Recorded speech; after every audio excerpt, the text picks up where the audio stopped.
Good afternoon. I'm Councillor Gary Waterfield. This special committee of the whole meeting for Tuesday, May the 12th will come to order at 5 p.m.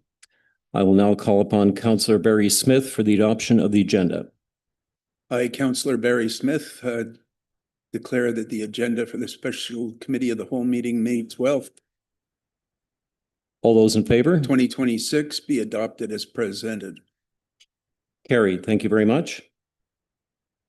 Item number 3, does any member of council have a disclosure of pecuniary interest and/or conflict of interest and general nature thereof?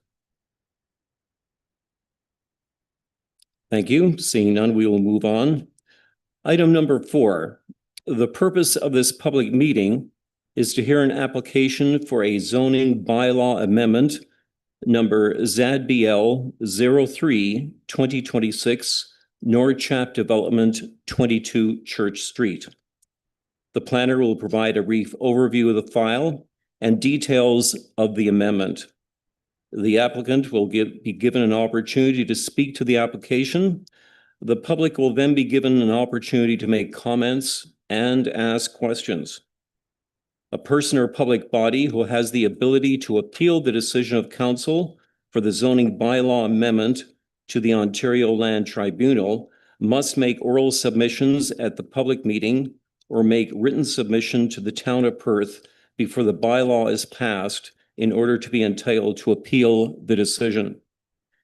If a person or public body does not make oral submission at a public meeting or make written submissions to the town of Perth on the zoning bylaw application before the bylaw is passed, the person or public body may not be added as a party to the hearing of an appeal before the Ontario Land Tribunal unless, in the opinion of the tribunal, there are reasonable grounds to do so.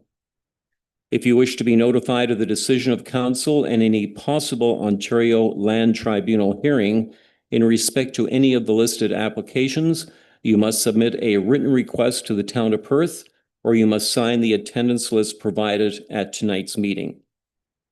At this point, I will call upon our planner, Director Joanna Bowes, to present the zoning bylaw amendment application number ZBL 03-2026, 22 Church Street, Norchap. Please go ahead. Thank you. Just for clarification for the public, we've read sort of a big statement there, but essentially if you're looking to have appeal rights maintained, the best thing to do would be, if you haven't already, provide written submissions or oral comments at this meeting. And in the corner of the desk there, there's a sign-in sheet. So just your name and address, and then we circulate the decision to you so that you're aware and that it's passed, or that you have the opportunity to appeal that. So this is a zoning bylaw application on behalf of Norchap, and it's for 22 Church Street. The application request is to construct a 2-story, 6-unit apartment building on that property. The specific request is for a special exception zone. So currently the property is zoned residential second density, and they're requesting it to be moved to residential 4th density special exception, which effectively means instead of being able to have a single family or a townhouse there can be a high density unit such as an apartment as proposed. And the special exception is to allow for what they've asked for is a slightly decreased landscape open space. So they're asking for a decrease from the required 35% to 32% area of open landscape, and reduction in parking spaces by 1. So the required parking spaces under our current zoning bylaw would be 9 spaces, and they're proposing 8. So I won't bore all of you by reading this entire report, but effectively it does meet the provincial policy statement, the Lanark County Sustainable Communities Official Plan, Town of Perth Official Plan, and this is obviously being brought to council to approve this request for zoning amendment. I'm just going to look through here to see if there's anything specific that I wanted to highlight. one thing, and I think it's good to point out to council again, because we're going to be talking about this later, about Bill 98, is that currently this property would have been able to go through site plan control, which is basically a way where the development department gets to have a look at the site and say, you know, here's where the garbage goes and here's where the lighting can go and all that sort of detailed information. Because it's under 9 units, that is not required for this project. It's 6 units, so it would just go directly to building permit. And the other item is that council has just implemented a cash in lieu of parking bylaw. And that would be that any missing parking spaces require a $10,000 collection of fee per parking stall not provided. So in this case, there'd be $10,000 being collected for one parking space missing. I didn't have public comments at the time the report was submitted, but I did have a request just to be provided with the notice of decision. And I did have one phone call today looking for clarification with respect to the notice, because sometimes it's difficult to read the planning speak. I had a really, really nice talk as well. And then I received one other email here with concerns regarding the 4 evergreen trees and a lilac bush, and sort of what will become of those trees. So I believe the developer is here. Yeah, I think I will let them speak to that, but I think generally we do try to maintain as many trees or shrubbery as we can in that regard. Thank you, Joanna. Does any member of council have questions of Joanna at this time? Councillor Bird. Thank you, through the chair. Just quickly, thank you for outlining basically what is how restricted we are now with the new provincial legislation and guidelines. Small legislation. In relation to the parking, it's 6 units. So if it was one person and one vehicle per unit, we know that they're covered by having 8. If there's more than that, it's a problem they're going to have to solve, particularly during the winter when they can't park on the street. That aside, is this going to be another one where we find, and I know where Church Street is and how it's laid out, that we find that we've got our streets, where we're creating an environment where our streets are going to be full of vehicles parked? Because, I mean, I know the question is a bit open-ended because you don't know who's going to move in there, right? I think I won't say all of the projects, but of many of the projects that have come before council, this one is probably bothers me the least. I think there was a design process in place, like it was either lose much of the green space or you know, and have a parking space, or lose a parking space and have some green space. So there was a balance trying to be sought there. I'm not particularly concerned when we have you know, for this number of units and one parking space missing. I mean, I think we have to recognize that it is, but it's not a major request. So in this case, I am actually comfortable with that. This group has built another apartment building, and they have noted that in the time that has been around, the parking spaces have not been filled. And again, like you acknowledge, it's hard to determine who's going to move in and who's going to have what car. But I am a fairly big stickler on parking generally. I don't mind, in my professional opinion, a waiver of 1 space in this instance. Yeah, thanks for clarifying that. I just wanted to put it out there. Councillor Bolt. Thank you, Chair. Sorry, everybody, I've got laryngitis, so I'll try to speak as clearly as I can.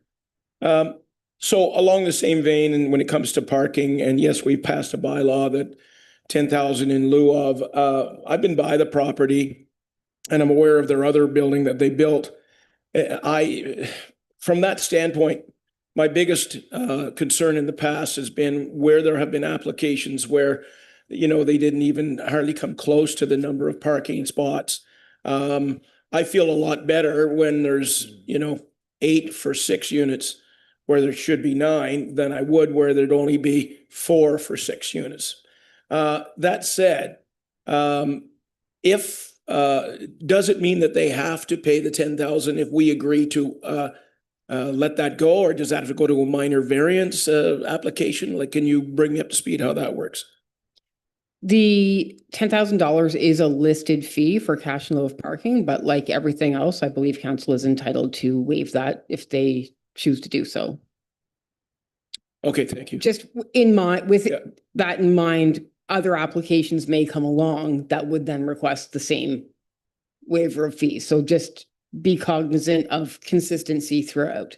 No, and I get that, and that's why I'm asking the question, because I don't want to drag myself through the mud here again with where I live, but it is a constant problem with parking because there weren't enough spaces for 6 units. In this case, there's enough plus 2, and I think looking at the size of the lot, you know, I don't know, you could probably make a spot for the 9th spot, but I would rather see them use part of the spot for maybe snow removal and all of that rather than, you know, anyway, I just wanted a clarification. Yeah, no, that's exactly it. They designed the space to, in that way specifically, to be able to deal with snow removal and green space and that stuff rather than the parking. So that was, it's something that if council wanted to, they could say, go back and put the parking space in, but Right. I think they found a reasonable balance. Thank you. Councillor McCray? Thank you, Chair, through you to Joanna. I wanted to ask you about 22 Church Street is moving from a residential secondary density in R2 to a residential 4 density special exemption R4X. And it mentions to permit a decrease in the minimum landscape open space from 35 to 32%. Can you just bring us up to speed on that? Are there any concerns in regards to this open space? Because often when you build apartment buildings, they're just surrounded by cement. Will there be, with this reduction, do you think that will allow enough open space? So if I can get Director McNally to just pull up that site plan. And I guess my other question, is this a concern of the people in the community? I mean, I think we've had one comment with relation to trees and lilacs and that sort of thing and the need for privacy. I don't know whether that is also to do with landscaping, but if they are here, I believe they are, then they could maybe speak to that when the correct time comes. Are you able to zoom out a little bit?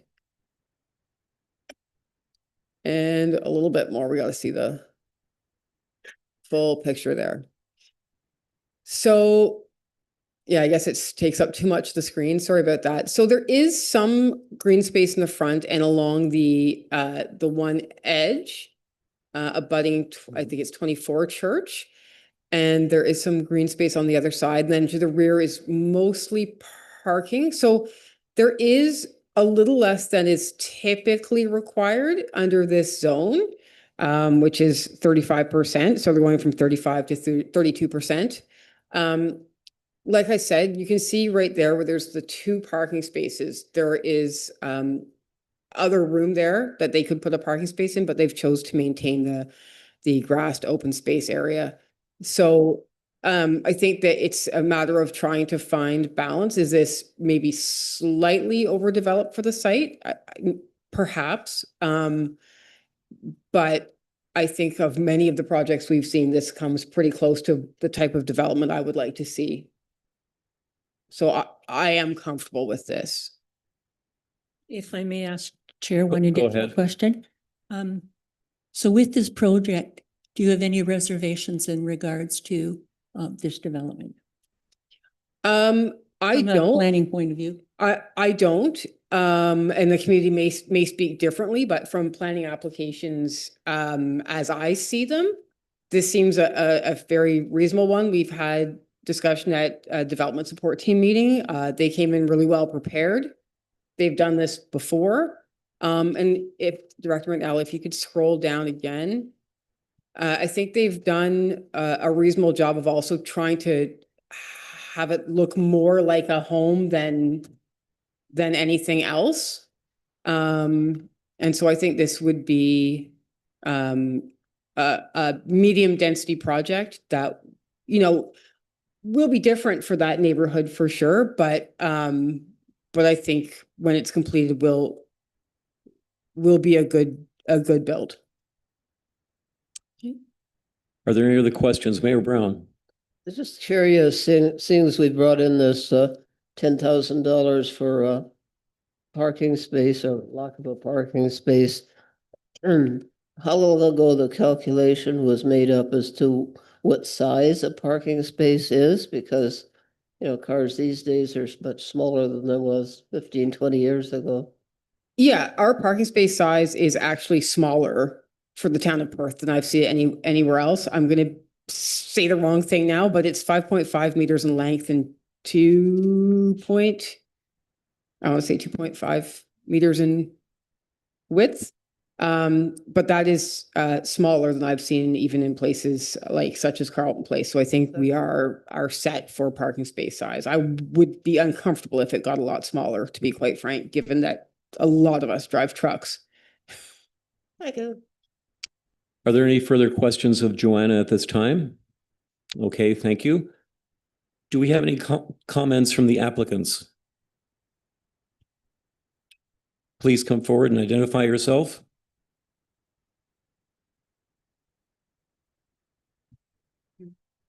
Yeah, you could, oh yeah, you can speak that way too. Actually, yeah, in the microphone for people on Zoom, and then if you can give us a quick answer on that.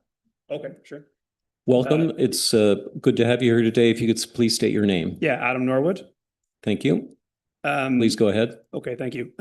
Yeah, just a bit more on the question about the trees and shrubs. Obviously, my partner Dave on this build clearly identified that we would like to keep every shrub and every tree that we can, and we aim to do that. If there is an issue during the build that one or two trees or shrubs have to come out, we will look to plant others in their place in a different location to ensure that we keep as much green space as possible. That goes inside with the decision with the parking space, permeable and non-permeable. As you can see in the diagram above the one you're looking at here, the plot plan, there is room to put another parking space there, but we chose not to in the fact that we currently, as spoken earlier, we have a 12-unit apartment already currently in town at Brock and Beckwith. That's 12 units, and it was 1.25 spaces per unit then for required for the parking. So we have actually 2 extra spaces for 12 units, so 14 spaces in total. And the apartment's now 5 years old. And in the 5 years, we've had one of those spaces filled only a few times. So 12 units, 2 extra spaces, and the 2 extra spaces are basically never used. So that's where Dave and I kind of got the idea. Okay, well, we'd rather have more green space on this build, because you're right. And somebody said earlier, most of the apartments that we see in town these days are all concrete and all asphalt. And we don't want that for ours. We want this to feel like a proper apartment. We also don't want the fact that, yes, you can typically put enough parking spaces on a property, but then actually try to get around and try and move your vehicle out of these parking spots. Some of the spaces I've seen in towns, if you don't have a mini car, then you're very difficult trying to get in and out of these spaces. So we've tried to incorporate that, understand that, and leave more room for more people so they can easily get in and out. In closing, that we can put another parking spot in, but I think we'd prefer to use it as a green space, and knowing that we have the information from the background of our current unit, that 8 units will more than suffice what we need here. Thank you. Are there any questions of the applicant from any member of council? Thank you very much. At this point in time, I will ask Joanna, are there any further written comments that you have not identified from the public as of now? I believe that's it, unless someone corrects me. I believe those are all the ones I have on record. Okay, thank you very much. I now welcome any oral comments from anybody that's online or present in chambers if they wish to speak. Please come forward.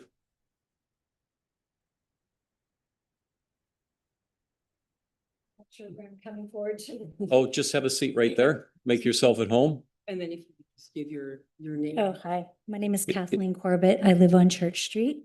Welcome, and we look forward to hearing your comments. Please proceed. First of all, I want to thank the developers for the design in this respect. Correct me if I'm wrong, but I think I understand that within Ontario, if there are 2 stories, they're not really beholden to design a roof in any particular way. I thank them for creating a roof structure that's not too dissimilar from the other houses in the neighborhood. I'm not particularly upset about the parking. The one thing that I will say, when I look at it and I count up the parking spaces, and I also have on my iPad a blow up of this, I am a little disappointed on behalf of the people that will be living there in that I don't really see any kind of a green space.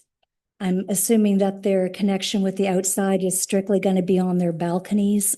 I don't think we can call like the perimeter along the outside edge, although it counts towards a 32%. As you know, nobody's going to park their chair on a meridian between 2 properties, especially with overhanging hedges between and that kind of thing. That's the one thing. I feel like it's a little bit of an overbuild. I'm not terribly Okay. upset. I know we need additional housing for people, but that would be my comment, I guess, for future development is maybe be a little, since this is not a corridor street, this is an inner neighborhood. It would be great if this kind of infill development was going to be happening in the future, if they're a little more sensitive to the actual usage of the property. Well, thank you for your comment, and your point is well taken. And thank you for taking the time to come forward and sharing that with us. Are there any other comments? Please come forward. Good to see you. If you can state your name, please. Oh, mic's not on. Okay. Lindsay Blair, just here for my mother, who's the one of the neighbors of the property. Oh, yeah. And we just wanted to express our support for it. It is going to be obviously an inconvenience to her during construction, but we did want to show up today to express support for it. These types of projects are really critical in small communities. We've got no issue with the parking. I did chat with them about garbage, just because that's not mandated, and she does have a nice pool along the back there, so we just don't want stinky garbage along the side, and I think they have a good solution for that. So, but we just want to put on the record that we support it, and we think it's a really good development, and yeah, so that's it. Thank you very much for your comments. Are there any other comments at this time? Please come forward, have a seat, and please state your name. And your address as well, please. Hello, I'm Jeff Arian. I'm at 24 Church Street. Welcome. We look forward to your comments. Thanks. I'm just concerned with, sorry. Please right into the mic there. Great, thank you. In between, I can't tell where the driveway is. Is it right next to the walkway? And then the next spot is like the next you know what I mean? Like, is the property? Walkway and the driveway and then the property line? Okay, but in between is the trees? The trees should be, well, I'm gonna see, where specifically are those trees? Trees are just inside on the line. And again, the driveway's going in there, and hopefully we can save what we can. I know in the other place we had to take a couple trees down and then we planted some trees. Yeah. So, and again, you being on the right side, you're likely the more important or most important. The other one has a fence, so we want to make sure someone comes up there so you have privacy as well. Okay, so the trees, or the driveway won't go right to the trees then? We'd have to measure. I'm not sure exactly what those trees are. Okay. Again, the only problem with that, sometimes putting the driveway within a foot of a tree kills a tree, Yes. right? So we don't want to then down the road do it. So we can come up with a plan, and you know, maybe we move the tree. Maybe you're willing to say, well, plant them on my, like 2 feet over on your property, and we can do something like that. Okay.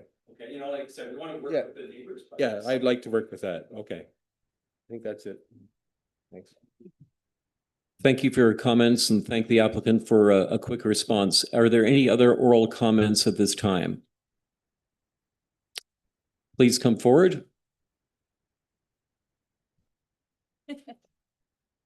Welcome, please have a seat. If you could state your name and your address, and we look forward to your comments. Danielle Shinkfield, and we live at 23 Church Street. Okay, welcome. Neil Shinkfield, Hello there. we live across the road from. Oh, yeah. Mhm. So the concern we have is, we have a nice quiet neighborhood right now. And, the concern is during the summer is if there's 6 apartments, how many people are gonna be parking in front of our house the entire summer? Like, I understand it happens, I park in front of people's houses. But if it's consistently until the winter, that would be, like, that we have a path, like, that people deliver things to us right in the center of our. So I just find that, I don't know if that's the busyness of all that, like, that seems a lot. It looks beautiful, but it seems like a lot. So just to clarify in my mind, are you referring to visitors, to people in that apartment that would be parking on the street during the time of their visiting? Is this what you're referring to? On top of it, yeah, so whatever, say they do have 2 cars, which people do in one family, so they leave one on the street in the summertime because you're allowed.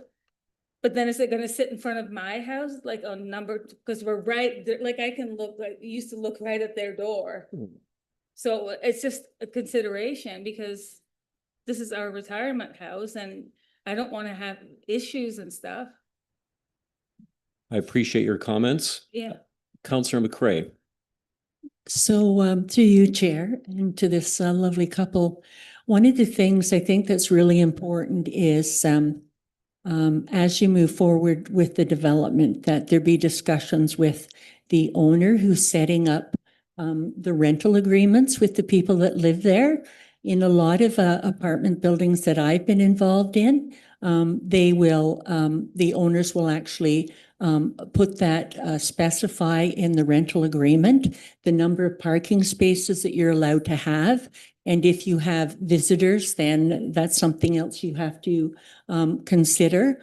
In some cases, you have to move your car and find another place for it so that they can come in. But I have often found that if the builder or developer can really work well with the tenants, it can be worked out. I thought what your concern might be would be during the building phase of it, the traffic. That is a concern as well. The traffic around that area, and unfortunately, every build has that kind of a situation to deal with. Thank you. Until things settle down. Thank you for your comments, Councillor McCray. Thank you for your concern and your comments, and we're listening, so thank you. Are there any other oral comments this afternoon? Please come forward.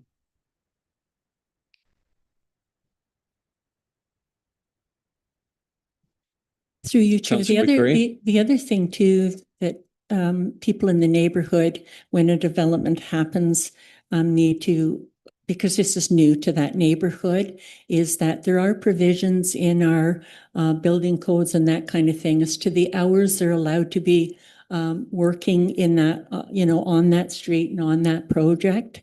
The times of hours they have to finish work and times and the hours that they can begin and weekends and that kind of thing. So those provisions our municipality has in place in order to hopefully make the coping a little easier. Thank you for pointing that out. That's a very good point. Joanna, did you want to make a comment on that? The only comment I had with relation to the visitor parking is unfortunately in the zoning bylaw for apartments under, I believe I would have to go through this again, under a certain size, which this is under, visitor parking is not actually a required thing to be factored in. And so in this case, visitor parking is not required under the zoning bylaw. But that's not to say that it can't be worked out between the adjacent owners and the owner of the current property. Thank you. Welcome. If you could identify your name and your address, please. Louise McDermott, and I live the corner of Rogers and Harvey in an apartment building. I just wanted to say that I'm 83, and I know there are quite a few, all my friends are old, There are a lot of older people here who don't have a car, who don't need a parking space, and yet it seems to be standard that there has to be one, even if you don't have a car. I mean, it doesn't seem fair. And yeah, what we need is more public transit. But to be realistic, there are many people in Perth who don't have a car. And parking spaces, I'm glad to hear that this parking space is going to be of pervious, so that the water is not going to pool on them. It's not going to be solid pavement, because that's another big problem we have with runoff. It's difficult. Not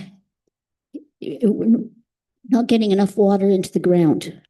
Our reservoir underneath the earth is shrinking as we take more water out of it. So that's. Thank you for your comments, Louise. Did you have anything else to add? Yes.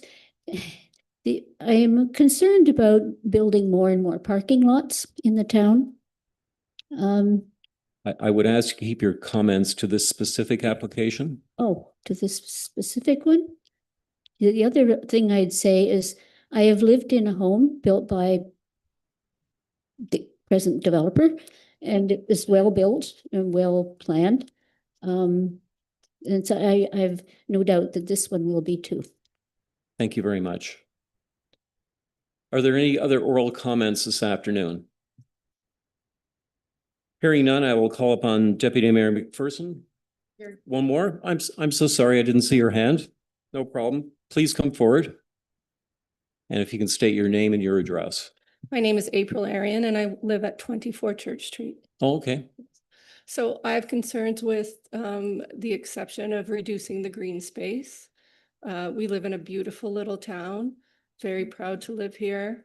It's beautiful. And I just think that we should be cautious about making decisions to reduce green space in this town. That's my comment. That's a very important point. Thank you. It's concerning to me. Okay. Thank you very much. I see a hand. If you could please come forward and respond to that at the mic.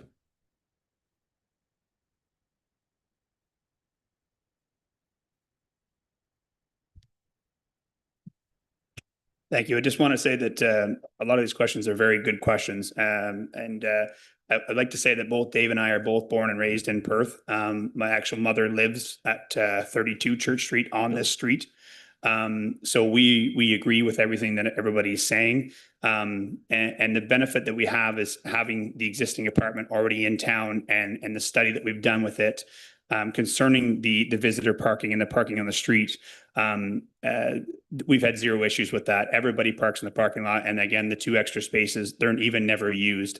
One person come up and said that a lot of people in the town of Perth don't have a vehicle. And that is the case on our apartment over there at Brockworth and Beckwith. And the same here, we're expecting very similar. So if we have 4 or 5 tenants that have vehicles, that still leaves 3 parking spaces. And we've never seen vehicles on the road. So we should have zero concerns about parking on the road and making the street a very busy street. I don't want that for our apartment. I don't want that for my mother who lives on the street. And secondly, the green space, I fully understand the concerns there. We're trying our best to get to that 35%, and we're only a few percent off.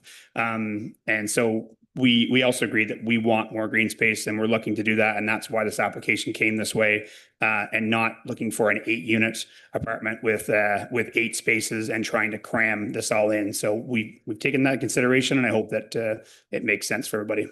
Thank you very much. Hearing no more comments from the public at this time, I'll call upon Deputy Mayor.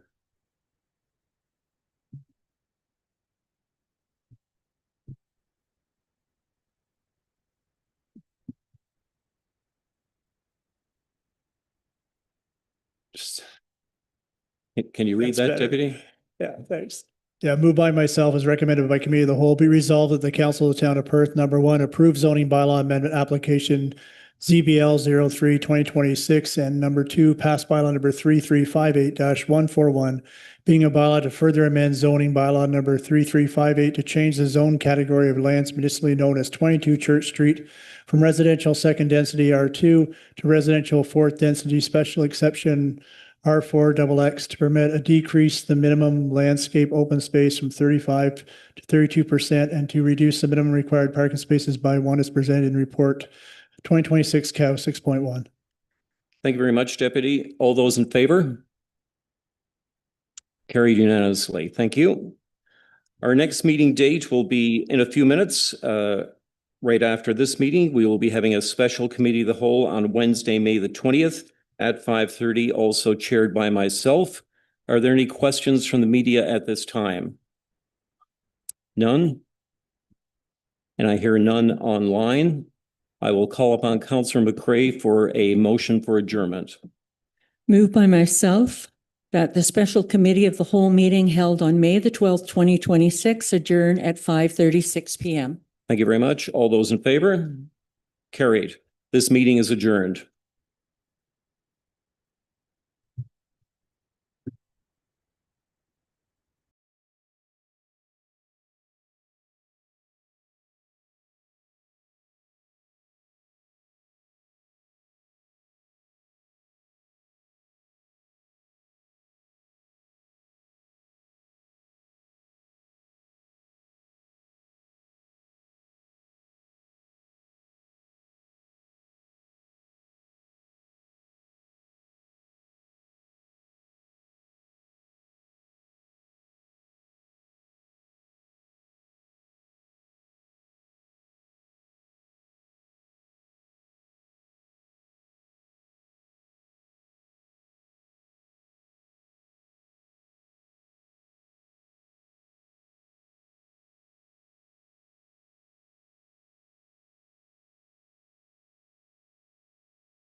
Good afternoon, everyone. My name is Councillor Gary Waterfield. This committee of the whole meeting for Tuesday, January the 12th will now come to order. At this time, I will call upon Councillor Bolt for the adoption of the agenda. Moved by myself that the agenda for the regular committee of the whole meeting of May 12th, 2026 be adopted as presented. All those in favor? Carried. Thank you very much. Item number 3, disclosure of pecuniary interest and or a conflict of interest and general nature thereof. Does anybody have a declaration this afternoon? Hearing none, we will move along. There is currently no public meeting under the Planning Act. There is none scheduled. I will now call upon Councillor Smith for the adoption of the minutes. Moved by myself that the minutes of April 7th, 2026, special committee of the whole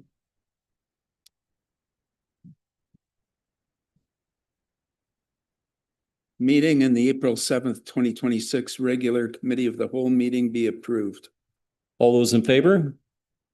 Carried unanimously. Thank you. This afternoon, we have 2 delegations, and at this time, it's my pleasure to welcome Francine Desjardins and Muriel Lapointe from the Lanark County Neighbors for Truth and Reconciliation. The topic is Perth's Indigenous Spaces in Lastool Park. It's a genuine pleasure to see both of you here this afternoon. It's good to see both of you again. Please have a seat and make yourself comfortable. We're very much looking forward to your presentation this afternoon. So please go ahead. You do have 10 minutes. And sorry, you can just press the button there, Mireille. Here? Yes, Oh, and just tell me next But- slide. And then press again when I don't want my voice heard? Is that? You can just keep it on, yeah. But tell me next slide, okay? And I'll go. Nichi Machatak Indigenous Kazo Washkeshi and Udem was Port and Donjiba. So I've just introduced myself in Anishinaabe Moen. My name is Mireille Lapointe. Some of you know me in this room from having been a teacher at St. John's Catholic High School for many, many years. I am here in my capacity as an Indigenous person and a community member for Ardoch Algonquin First Nation. So I'll just read our proposal, which is much easier and economic in the way of time for everybody to have all the details. So this is a proposal to officially add a name to the park entrance sign for the Indigenous Healing Circle and Murdered and Missing Indigenous Women, Girls, and Two-Spirited People, as well as a residential school memorial. The current name of the park, which is Last Dual Park, is outdated, inaccurate, and a colonial construct that is no longer appropriate in terms of the park's use. And this is said in all respect, because we understand that this is a name to which some community members are attached. So there is no disrespect intended in our proposal. The last duel did not occur in this park space, and the historical relevance when referring to this duel is actually related to the Craig Cemetery, where the individual who perished in the duel is buried. The name we are bringing forward reflects our collective efforts in reconciliation, where the town of Perth has been supportive of the installation of both structures. We believe these efforts will be formalized through the naming of the park spaces.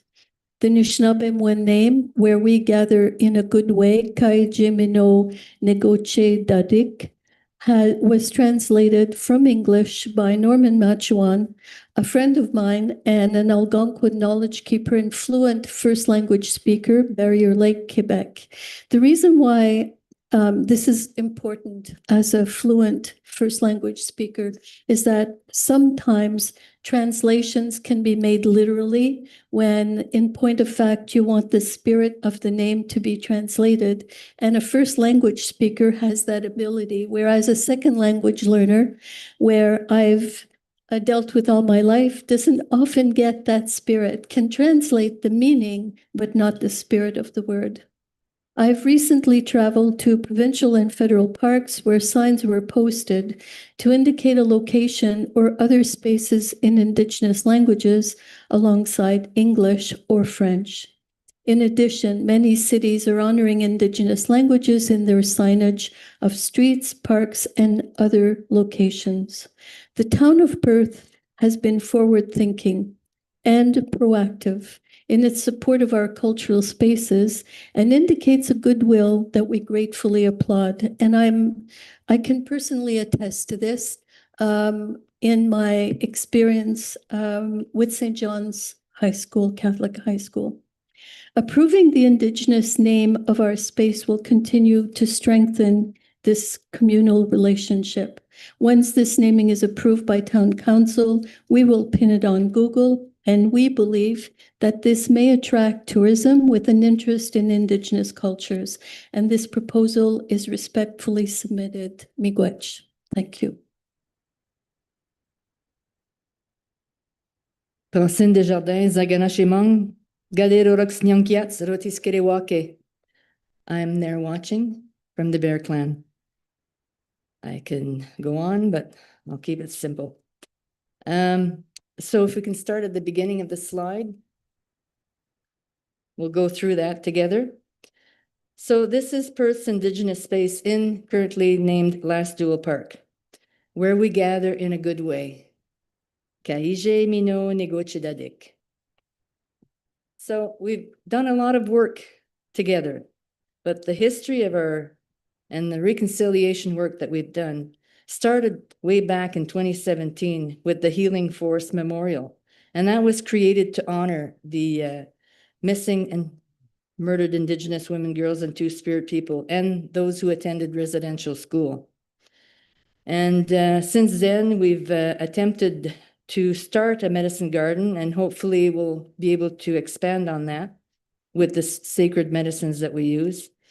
There's now, after that, we've expanded to the Indigenous Healing Circle, which is a tremendously great space to meet as a circle with all of our 7 sacred teachings. And the stones in the center represent our calendar of the 13 moon cycles. And of course, that's central sacred fire that we use for ceremony. And so we've done a lot of cultural celebrations, and there's a people from across Canada that have come to this space and had different workshops. And we hold drumming circles. We've had a cultural day, and we'll hope to have another cultural day this June. And ceremonies. We've been doing ceremonies for quite a while. So the reason for this, next slide, our purpose is sharing the Indigenous ways of being and knowing with circle gatherings and our Indigenous worldview. So we've had different gatherings. That there's one that was done by Michael Deshotel on Indigenous worldview, and we've had sharing discussions. One dish, one spoon celebration. Reconciliation can be beautiful was another gathering. And we had this huge gathering when we had invited the Wabano Health Center from Ottawa for honoring of the bees. So we host a lot of people, and it's all for cultural awareness. So over the past 9 years, we began with that National Healing Forest Project presentation back in January 17. That inspired people from our committee, the Lanark County Neighbors for Truth and Reconciliation. It's a long name. I just say the neighbors. To get a subcommittee and do this memorial for a healing forest, where they have a ribbon of healing forests across the country. And so we've created the Indigenous spaces to reflect on the past and erecting that memorial. Now the space has expanded, like I said before, to the Healing Circle, where we share our teachings and our ways of being. And so now I feel it is time to formally acknowledge these spaces with a name. And we've come up with Where We Gather in a Good Way. Kaije Mino Nigochidadik. And sometimes you think these things are long or hard to pronounce, but I learned this in a week. So eventually people will catch on. Maybe they'll even shorten it. But we feel that we would like that acknowledgement of these spaces. So I think we touched on this perspective that the last dual park, it's kind of there's some historical inaccuracies, because I've looked up the last duel in Canada, and it actually took place in St. John, Newfoundland in 1873. And the duel that actually took in Perth was on June 13th, 1833. It was in fact on the west bank of the Tay River, approximately 100 yards south of South Street, which was then the farm of John Ambrose Hume Powell. So it's not in that space. And like we said before, the individual who perished in the duel is buried in Craig Cemetery, named for being on Craig Street. I don't believe that it's in Last Duel Park, but it's the Craig Cemetery. The rationale for naming the park, and again, Sorry. Oops. Thank you. The rationale for naming and changing the park name. And again, I'm stating this in all respect for all those who have a particular affinity for the name Last Duel Park. A decision was made at one point, not in the not too far past, to close the campground and repurpose the park space after there was a stabbing at the campground. And we presented to town council the project of creating a memorial just after that, and then an Indigenous healing circle where all could meet in a good way and where ceremonies, gatherings, and cultural sharing would occur. Now, and that wouldn't be just for Indigenous people. So where ceremonies and gatherings can occur to all people who live in this community. The recent deadly attack at the park has led us to ask council to consider a request of renaming the park. This would move us towards a more positive name. I would ask at this time if you could wrap up your comments. Your Sure. time has expired. Thank you. Sure.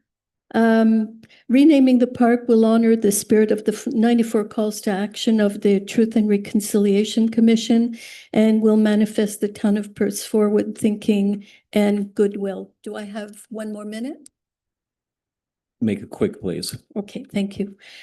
We strive to continue building the strong relationship between the town of Perth and the Indigenous community. We believe that renaming the park will be an innovative step towards this reconciliation. We are looking for a recognition of our use of these spaces, and we understand that in approving a new name for the park, Perth's progressive values will be enhanced and promoted. Miigwech, thank you. Thank you very much for your presentation. Are there any questions from members of council? Mayor Brown. I'm wondering if you would be amenable to adding the Indigenous name, like leaving Lostel Park there, but putting the Indigenous name and also the phrase "a good place together" all on the same sign. In order to make it more amenable to a greater number of people? Is this your rationale? Well, as you know, people are used to it being named Yep. Lostel Park, so Yep. instead of removing that completely. Yep. And also it would be a sort of a sign of the combination of cultures. I have no strong objections to that. Toi, Francis? No, no. If you could speak into the mic, please. As long as we have that acknowledgement of the use of the space, I think it's important to acknowledge it and Yep. No, I'll just throw that out there for your consideration. To have both names would be amenable to us. Yep. Are there any other questions from members of council? Councillor McCray. Through you, Chair. I think this is very interesting that this has come up. I have 2 remarks. The first one is that very recently, since I've been on council, we developed a sponsorship and naming policy. And part of that is naming of streets. But also, we need to, I think, add to that provisions for the renaming of facilities and parks going forward. So that might be something that we as a council wanted to re-examine. The second point I would like to bring up is that having worked for both the city of Peterborough and the city of Ottawa as an avid member of the Recreation and Parks staff, parks are designated accordingly. Everything from a tot lot to a physical activity type of park like Conlin Farms, to a multifaceted park. I see Last Dual Park as just that. It's a shared space, and we're sharing it with all kinds of different groups. Everything from small families that want a venue if they're living in an apartment so those children can have a green space to play, to gardening and food security at the far end of the park. A lot of people in our community do not have the advantage of having a space where they can garden and vent. We have docks there, boats, canoes, all kinds of venues coming and going. It's a walking path for many. There was talk about at one point in time when we were working on the dog park, about the development or the possibility of an outdoor stage for the celebration of the arts and theater. It's got a lot of history and heritage. a picnic shelter, and most important, it is a space for the Lanark County neighbors of Truth and Reconciliation as well. I'd also like to note that it's a gathering place for the Pride Parade and the LGBTQIA2S groups. It's truly a multicultural, multi-generational, and multifunctioning park. And I'm hope that it will continue to be that. And I'm hoping that we can share the space. And I know my name is on the motion coming forward, and we get to that. I would like to make an amendment to the second part of that motion. Okay. Thank you, Councillor McCray. Any other questions or comments at this time? Councillor McCray? So this is the first part of the motion, as recommended by the Committee of the Whole. Be it resolved that the Council of the Town of Perth receive for information the presentation from these two ladies in regards to the Lanark County Neighbors for Truth and Reconciliation Perth's Indigenous Spaces in the Last Dual Park, as presented at the Committee of the Whole meeting on May the 12th, 2026. The changes I would like to make is I would like to remove Part 2. And the amendment would include allowing a change to the name for the area presently designated as the Lanark County Neighbors of Truth Reconciliation Perth Indigenous Space in the Last Dual Park. And I'm talking about the Medicine Gardens and the Indigenous Healing Circle. If they want to present a new name or a change to that specific area, then that's the motion that I'm bringing forward this time. Thank you very much, Councillor McCray. So at this point in time, there is no motion.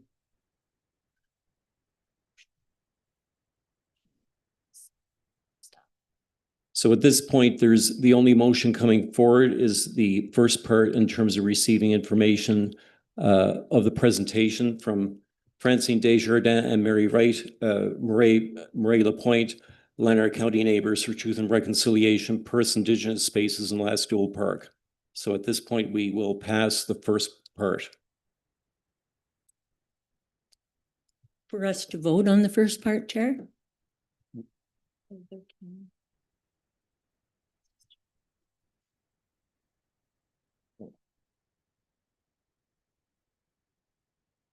So at this point, the motion is to have staff bring back a report with regards to your motion.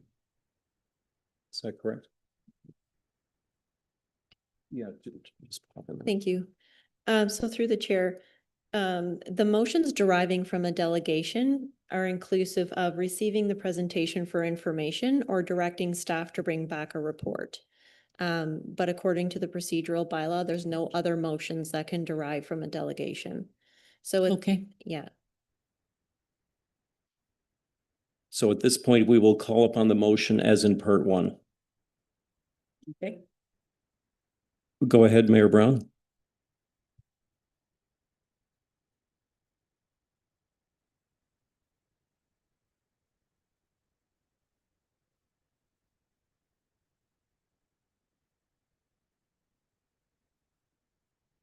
I think that would be quite acceptable. All those in favor, go ahead, Councillor Bolt. I'm sorry, I didn't hear her recommendation very well. Could you repeat it, please?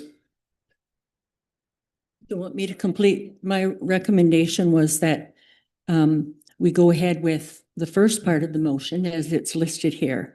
But the second part of the motion would be, rather than a report coming back from the staff, I made a recommendation that we allow for a change to the name for the area presently designated as the Lanark County Neighbors for Truth and Reconciliation Perth Indigenous Spaces in Last Dual Park, which is the Medicine Garden and the Healing Circle.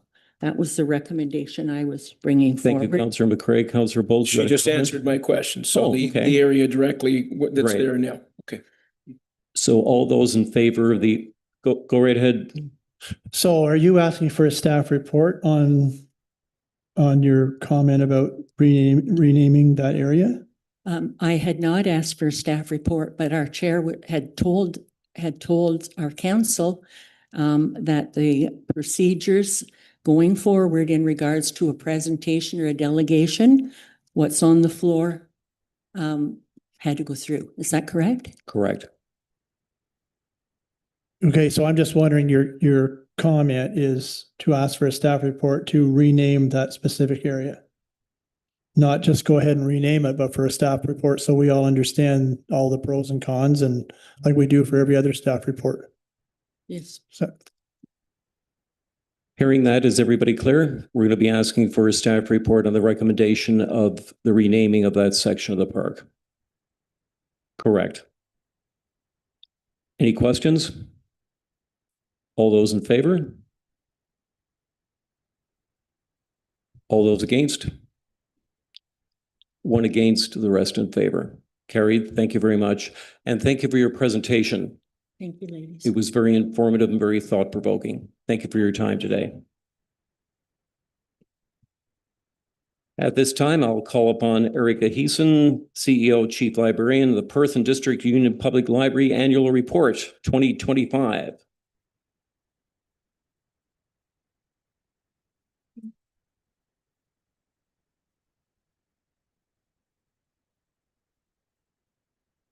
This is on now? Okay. Was making sure I know how the technology works. Good afternoon, Erica. Good to see you. Please go ahead. Thank you. Okay, so as Gary introduced me, I am Erica Heason. I'm the CEO and Chief Librarian of the Perth and District Library. Just to give a brief overview, though I know you are all well aware of the library and what we do, our Union Public Library serves Perth, Drummond, North Elmsley, and Tay Valley, which is a combined permanent population of 20,577 people. And we'll see in the next year or so what it becomes, or what we know is going to be increasing, or 10,853 households. And of course, the census notwithstanding, that population does increase during the summer months with seasonal residents. Our library board is made up of one representative from each of our supporting councils and 2 volunteer reps from each community. And we're governed by the Ontario Public Libraries Act, which ensures that our library provides a comprehensive and efficient public library service and responds to our community's needs. That's a bit of a mouthful, but that's literally from the legislation. So our trained frontline library staff are people-focused, responding to those unique needs by developing, providing, and offering education and entertainment. We provide books, ebooks, e-audiobooks, DVDs, streaming film, and more to community members at home and at the library. We provide no and low-cost programs, activities, and supports for children, teens, families, and seniors in the community. In 2025, we offered 590 programs and had over 5,500 attendees at those programs. We provide equitable, reliable access to broadband internet through our public computers, Wi-Fi, and lending internet hotspots so our community can make personal and professional connections. And they can do things like fill out the Statistics Canada census when they receive it at home. We assist community members in upgrading their technology skills and are a regular resource for remote workers who use our free study rooms to work from home or meet with clients. In 2025, we had over 2,600 meeting room bookings, which was an increase of 109% over 2024. We also offer technology and coding workshops to help children learn and help adults develop modern skills. So, sorry, next slide, please. Thank you. So our mission is to share knowledge, foster community, and enrich lives. We work to support our municipal priorities. We strengthen programming and events offered to our residents and visitors, particularly in offering programs for youth and seniors. And we focus on early literacy, learning technology, and community interests. We support and improve quality of life for our residents. The library is a place where our community gathers and where they can find the information that they need. We encourage and support the development of community by encouraging community members to pitch a program where a community volunteer runs the program itself and the library provides the space and the marketing support. The library supports collaboration and municipal partnerships and delivers efficient and effective library service. By participating in the Union Library System, each of our member municipalities pays less than they would if they were to set up and run their own library, and also receives better service as a result. Our services are appealing and support affordability for new and current residents. Many new card holders report they have just moved to the area, and getting a new library card was one of their first stops. Next slide, please. So these are some of our recent accomplishments. In 2025, we completed a community needs assessment, which was received by this council for information. This also guided our work in updating our strategic plan and in ensuring our facilities and programs continue to meet the needs of our community in the future. We undertook a major physical update in 2025. We updated the second floor with new carpet, paint, and a fresh layout. And I know some of you were able to join us for the open house for that. In the children's and teen department, attendance at baby time and story time continues to grow. Heidi, our children's librarian, visited a number of area schools and established a new partnership with Connections, Good Food for Healthy Baby, which is through ConnectWell. And we're also a partner in the new Rideau Eco Literacy Center for Children, which delivers eco-education programs at local libraries across the Rideau River ecosystem. So I'm going to read out that extremely small quote up there, which is from the St. John Kindergarten team, where Heidi recently visited one of their Welcome to Kindergarten nights. Your songs and stories are such a special part of what you bring. They truly make a meaningful impact on our early learners. The way you engage the children helps spark a love of reading and learning right from the start, and that's so valuable at this stage. On the adult and senior side, with the increase of the role of library specialist, adult and senior services to full-time, the library has built stronger connections with our partners and has been able to meet the demands of programming, collections, and outreach for our community. So we thank you for your support in making that happen. Highlights include hosting the Library After Dark concert with Schoolhouse, programs for the Lanark Lit Festival in partnership with Almonts Readers and Writers, and the launch of our Express collection and sponsor book program. Next slide, please. Okay. So our goals for this year and for next year, we have a new strategic plan. It's very exciting. It has 5 pillars, which you can almost read up on the screen there. I'm not wearing my glasses, so. So I'll go over those. Our first one is that everyone in our community feels welcome when they visit the library. So we'll be updating our collections policy and plans. We'll be working with our Indigenous Advisory Circle to create an Indigenous section in the library, providing more regular staff training and considering future staffing models and need for increased operating hours as our community grows. Our second pillar is about investing in the library's physical infrastructure. Over the next 2 years, we plan to update our spaces to make all of our meeting spaces hybrid meeting spaces with the appropriate technology and to reconfigure the main floor. We're also looking to complete needed maintenance as laid out in our 10-year capital budget. So that's completing our second floor kitchen renovation, replacing the library flat roof, and refreshing our bathrooms. We will also be updating our 10-year capital budget, including a plan to rebuild our capital reserves. We've kept contributions to our capital reserve artificially low since 2021 and to our infrastructure reserve since 2017. And we've begun to gradually re-increase these contributions as of 2024. In order to maintain our 45-year-old building, the library needs to continue to do appropriate maintenance and put funds aside for any significant expenses. Our community is growing, and using reserves, we also plan to undertake a feasibility study to complete a concept design for a library expansion or renovation, and depending on the results of that study, plan for a future capital campaign for that expansion. Essentially, we need to make a plan. We need to have a plan in place, and once we have an actual plan, we can fundraise, we can apply for grants, we can save for it, but we need to have the plan. Our next pillar is around marketing.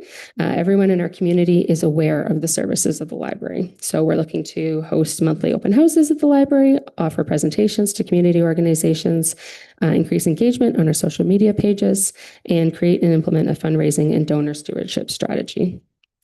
Our fourth pillar is that people feel connected to the library and have an improved quality of life. So this is around our programs.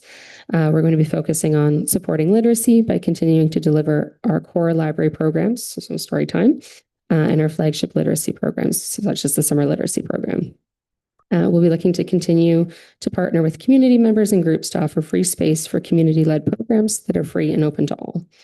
We'll be continuing to build our Maberly Hall satellite location and consider other satellite locations for offsite programs and our book pickup. And our last pillar there is that visiting the library online is as accessible and welcoming as visiting the library in person. So we'll be updating our website, increasing our budget for ebooks and other digital resources by 5%, and encouraging donations to the library's collections endowment at the Perth and District Community Foundation to diversify potential revenue for collections. Hey, next page. There you go. Okay. Library services cost the individual taxpayer an average of $38 per person per year. So that's less than a Netflix subscription, and you get a lot more out of it. The average cardholder borrows 30 items per year. That's $700 saved over buying those items individually. This is one of the many ways the library directly supports affordability for our residents. As I mentioned before, the library's union system is very cost effective, and each of our member municipalities pay less than they would than if they were to set up and run their own library system. However, the funding provided by the 3 municipalities together does not cover the full cost of running the library. Our collections, which are our books, our programs, and our technology expenses are all covered by self-generated revenue, grants, and donations. And so there was a 6% growth in our overall population served between 2016 and 2021. With an average of 270 visits a day, the library will need to consider the impact of population growth on our opening hours and our building as we move into the future. Next page, please. Okay. So in 2025, our community members visited the library over 81,000 times to attend programs, use computers and meeting rooms, and borrow over 149,000 books, ebooks, and more. The library is an essential community facility because it is a vibrant community hub that draws people together and inspires community connections. It is a place for all ages. Seniors whose only personal contact in a day might be the library staff. Parents, grandparents, and children reading, visiting, and picking up books together, and teens hanging out after school. If you're on a limited income, there's a significant value in access to technology and books. The library bridges the digital divide by providing internet access, lending laptops, hotspots, and more, and helps people learn how to use technology through tutoring programs. So we look forward to seeing you at the library, and I'm happy to answer any questions anyone may have. Thank you very much, Erica. As many people know, I serve on the board. I have the opportunity to work with you, staff, and the rest of the board members. Our library is a place that plays a critical role in the life of our community with ever-changing resources and services. So a pleasure to hear you this afternoon, and I look forward to questions from members of council, beginning with Councillor Bolt. Thank you, Chair. I don't have a question because of this voice. More of a kind of an add-on to what's been stated. I've stated before, Erica, that our library has developed into much more than a library has already been alluded to. And I think an investment in our library is an investment in our community. So going forward, all I can say is, keep doing the things you're doing. We appreciate you and we need you. And thank you for everything that you do. Thank you. Councillor McCray. Through you, Chair. I couldn't agree more with, I'm sure every councillor that sits around the table here this evening, the incredible service that our Perth and District Union Library provides. I think we need to take it a step further from what Councillor Bolt has recommended or suggested, and that is that as we go forward into the next years, I think we should be looking at, we do have a sponsorship policy, and I think that that should be one of the driving areas in terms of sponsorship that our municipality should be looking at, finding a good sponsorship for our library. And the other thing is moving major initiatives with the library board in order to generate additional revenues and enhance the services going forward, because we will be growing. And with that, we need our library to grow as well. So we need to put the money behind this initiative. It's not just the talk, but we need to find the money. Thank you very much. Mayor Brown. I agree wholeheartedly with Councillor McCray. The library has been underfunded for many years. My question would be, as society has changed, you made changes to the library to accommodate the changes in needs. So I'd ask you, which of those changes are you proudest of, or which have been most successful? I would say really focusing on becoming and being a place where the community comes together. You really will find everyone from every walk of life if you come to the library. And I think being able to provide that welcoming space is really key to what a public library is in the future. And I mean, at the end of the day, books is still our bread and butter. We still want to promote literacy, but yeah, it does look a little different. And certainly our online services are just as important as the physical ones as well. So what am I most proud of? Probably seeing how many kids come to story time and how many kids are learning to love reading, because reading is an essential part of being part of our society. You know, if you want to be able to participate in anything or just fill out a form, you have to be able to read. You have to be able to use a computer and know how to use the internet just to function in society these days. So I think that's essential. But I'm very proud to see people come together in a very positive way in the library. It's a follow-up question. I think we've all noticed that the Perth is changing. You know, you walk down the street and you see people from other countries would in time, you know, I've met quite a few people from Ghana and so from the Congo and so on. I'm not sure how you would serve those people because there's so many different languages, but would that be something you might consider? You know, you talked about, you know, being a focus for the whole community. Well, I would say we're already working very hard to do that. So we are currently partnering, for example, with Lanark and Renfrew Settlement Services. And I'm so excited that we actually have funded settlement services in our community now, because we've in the past supported a number of ad hoc versions of settlement services. And so we're actually hosting an informal English conversation group at the library right now for folks who are newcomers to our community who need that practice. Councillor Bird. Through the chair. Right. Thanks for the presentation. Two-parter, if I may. Go ahead. First part is we have heard over the years, and I endorse exactly what Councillor McRae and Councillor Bold have said, that we've talked about this becoming a community hub now, more than the traditional library stocked with books. Having said that, am I right in thinking that still the provincial funding mechanism is still frozen, as it has been? You've reported that to us for years now. Yes, that is the case. The Provincial Libraries Operating Grant, the dollar amount has not changed since about 1998. All right, so still no change on that. So it's just a semi-related question to that. It's my second part. Is you've shown an increase in the meeting rooms. I'm not talking about the free use of other aspects in the library, but even the churches in this community now are charging for their space for meeting. And I don't know if that's ever been considered, using the meeting rooms. I know there's sometimes there will be exceptions to any rule, but getting some kind of funding back, especially if the number of cases has increased. Yes, so we kind of do both. So meeting room rental is part of our self-generated revenue and our fees. We just increased that this year, actually. We did an assessment based on what other room rental fees were throughout the community. And so we do charge for use of the two larger meeting rooms, which are, one is for about 15 to 20 people and the other one is for up to 40 people. And those are well used, and we are seeing an increase in revenue from those rooms specifically. The rooms that are free hold 4 to 7 people individually and tend to be used for small community gatherings, most frequently for folks who are tutoring children. Thank you for clarifying that. Thank you. Are there any further questions of Erica? Deputy Mayor? I don't have any questions, but I want to tell you Heidi's a rock star.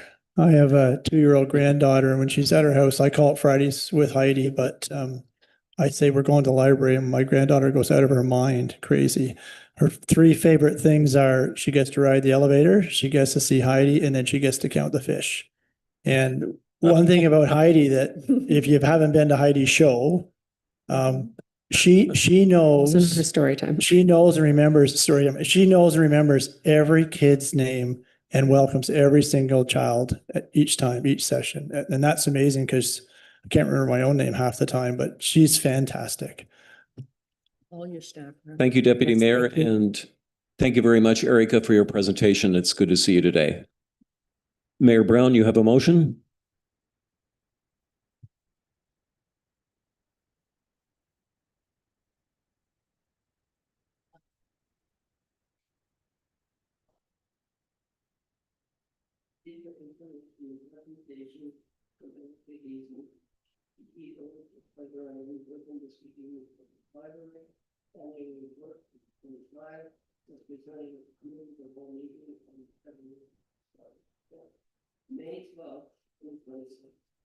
Thank you. All those in favor? Carried unanimously. Thank you very much. On to correspondence, 7.1. Mayor Brown, once again, you have a motion in front of you. As recommended by the Committee of the Whole, be it resolved that the Council of the Town of Perth receive for information the thank you letter from Big Brothers Big Sisters regarding the 2026 municipal grant contribution. All those in favor? Carried unanimously. Thank you very much. 7.1.2, Mayor Brown, you're on again. Yes, moved by myself, as recommended by the Committee of the Whole, be it resolved that the Council of the Town of Perth receive for information the correspondence from the Ministry of Emergency Preparedness and Response 2025 compliance results. Councillor McCray. Through you, Chair, today I attended the Lanark County Climate Change Work Group. And they talked about the Lanark County Climate Action Plan, and there's some interesting information coming forward. There's going to be money available to municipalities under what's called an adaptation plan. And so, having read this report, the adaptation plan has two parts to it, mitigation and adaptation. And the adaptation part of it, to me, would fit very much into going forward with our emergency preparedness and response. It covers, those monies cover things like disaster management and business continuity, flood protection, and infrastructure upgrades. So that might be something going forward that our municipality looks at very seriously. Thank you very much for sharing that. Very, very timely comments. Any other comments? All those in favor? Carried. Thank you very much. Unanimously. On to 7.2, Councillor McCray, if you could put your motion on the floor, please. Moved by myself, as recommended by the Committee of the Whole, be it resolved that the Council of the Town of Perth, number 1, direct staff to forward a letter to the Minister of Transportation requesting that the ministry undertake a safety review on the intersection of Highway 7 and Drummond Street and consider short-term, interim safety measures as appropriate in advance of the planned Highway 7 construction, and direct staff to forward a copy of this letter to John Jordan, MPP. Thank you. Are there questions of Councillor McCray? Deputy Mayor. No, but I wonder if Councillor McCray would be okay if I added number 3 to request from the Lanark County OPP Detachment Board statistical data on accidents at that intersection for the last 10 years. I think that would help the case going back to Kingston. Perfect. Councillor McCray, you're all right to adding that to your motion? Yes, please. Thank you. Councillor Bird. Thank you. Through the chair, just an observation. I would support this letter, absolutely, even with the extra information.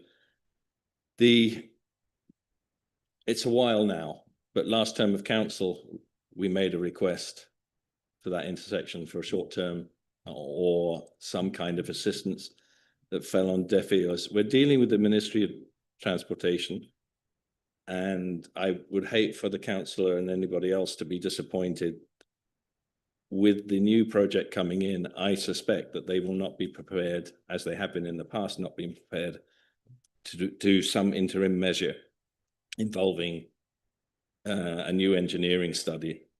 I'm just trying to avoid disappointment. It is a serious problem there. I can tell you that for decades, the intersection has had serious collisions in it, serious injury collisions. Fortunately, so far, no fatal collisions. In fact, there's only been 3 fatal collisions, to my knowledge, in the town in the last 30 years on Highway 7 through our town.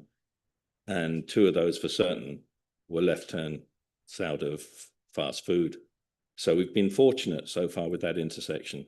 But when you do look at the stats, that's what the ministry will consider. And there's been other, and we do know from experience that there's been other communities that have had serious issues between Renfrew and Arnprior, for example, that's taken years and years for them to respond to. Thank you for your comments. Mayor Brown. Yeah, just echoing what Councillor Byrd has said, we made the delegation asking for, a left turn light at that corner, and they listened very politely and then say, we're not doing anything until we reconstruct the whole highway. So maybe these new statistics from the OPP will make a difference, but I don't like to be pessimistic, but I don't think anything's going to change until they reconstruct the highway. Thank you, Mayor Brown. Any other comments? All those in favor of the amended motion? That's carried unanimously. Thank you very much. We now move to staff reports 8.1. I will call upon Deputy Mayor Ed McPherson to get the motion on the floor. Moved by myself as recommended by Committee of the Whole, be it resolved that the Council of the Town of Perth pass bylaw number XXX, being a bylaw to appoint Jonathan Peru as the Deputy Building Official for the Town of Perth as presented in Report 7.1. Are there any questions or comments from council at this time? All those in favor? Carried unanimously. Thank you very much. 8.2, Mayor Brown, if you can get the motion on the floor, please. Okay. Moved by myself as recommended by the Committee of the Whole, be it resolved that the Council of the Town of Perth receive for information the Bill 98 summary report as presented in Report 2026-COW-7.2. Thank you very much. Joanna, the floor is yours. Did you want to share with us some comments before you entertain any questions? I guess I am just up here. I don't know how many times in the last 4 years I've been up here with changes to some sort of provincial policy as it relates to development. I can go through this. It's not that long, piece by piece, but I think it might be easier just to open it to questions. And if I think we've missed a key component, I can come back to it. Sure, I'll be happy to do that. I would entertain questions from any members of council. Councillor Bolt. Thank you, Chair. Joanna, I've read this top to bottom. The only concern I have is, as you've alluded to, I think was you, that yeah, they're dangling a big bunch of money to communities to reduce the charges down to 50%.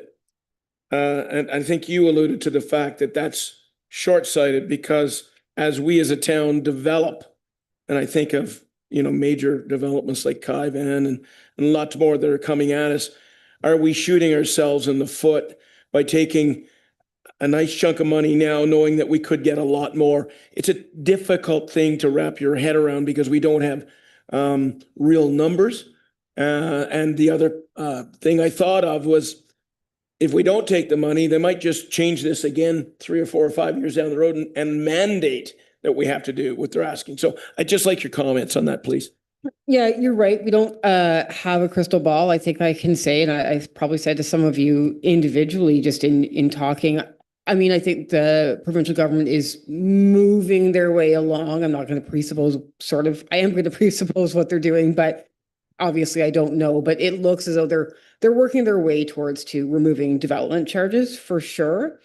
So is this the first step in saying, we'll give you a bit of a pot of money if you cut your development charges 50%? Is that the start, or are municipalities going to push back and say, this is what we need to build our infrastructure? If you want development to happen, we need to have the funding for the infrastructure, and it needs to come through development charges.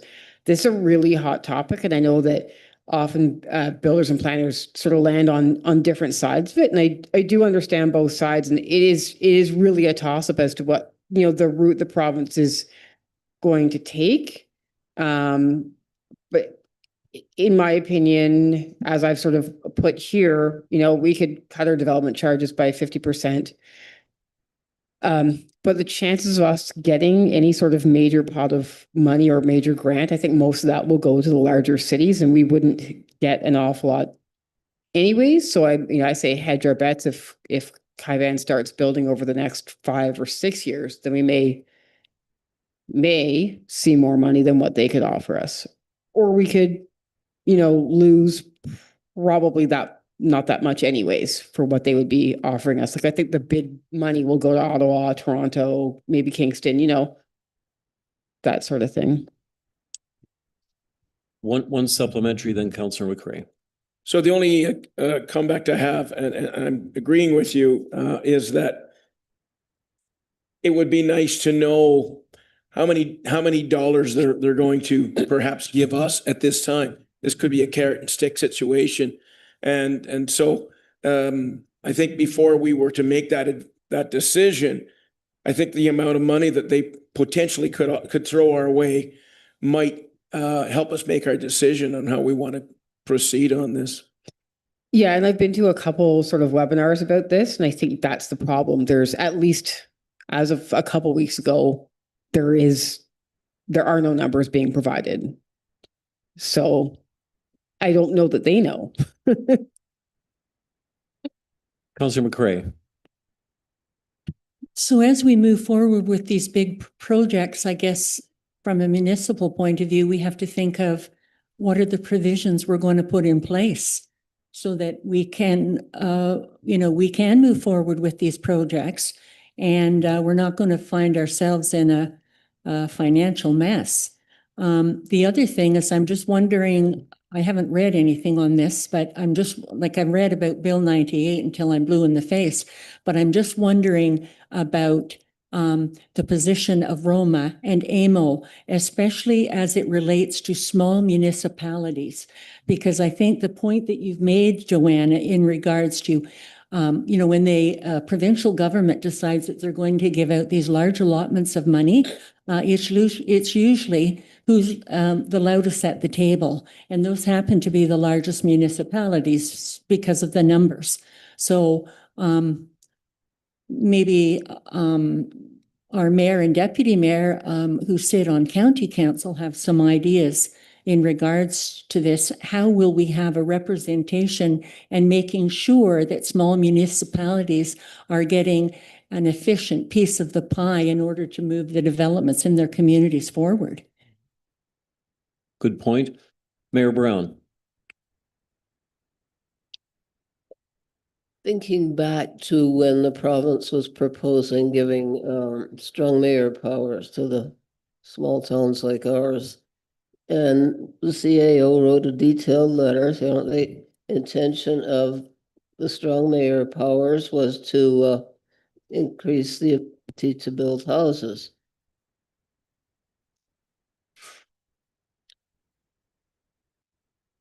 Mayor Brown, if you could speak into the mic, please.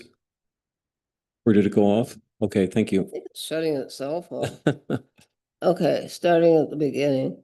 Okay, so when the province proposed bringing in strong mayor powers, the CAO wrote a letter to the province, the appropriate minister, saying we don't need something like this, which is intended to facilitate building, and detailing all that has happened here in Perth in the last year or so. And we got a nice polite letter back saying, too bad, so sad, you're getting it back anyway. So when you talk of protesting to the provincial government, they appear to be becoming more and more arbitrary as time goes on. And we can protest, but it's a long road to hoe. I'm sure AMO and Roma in particular are going to do that, but they do seem to be becoming very arbitrary.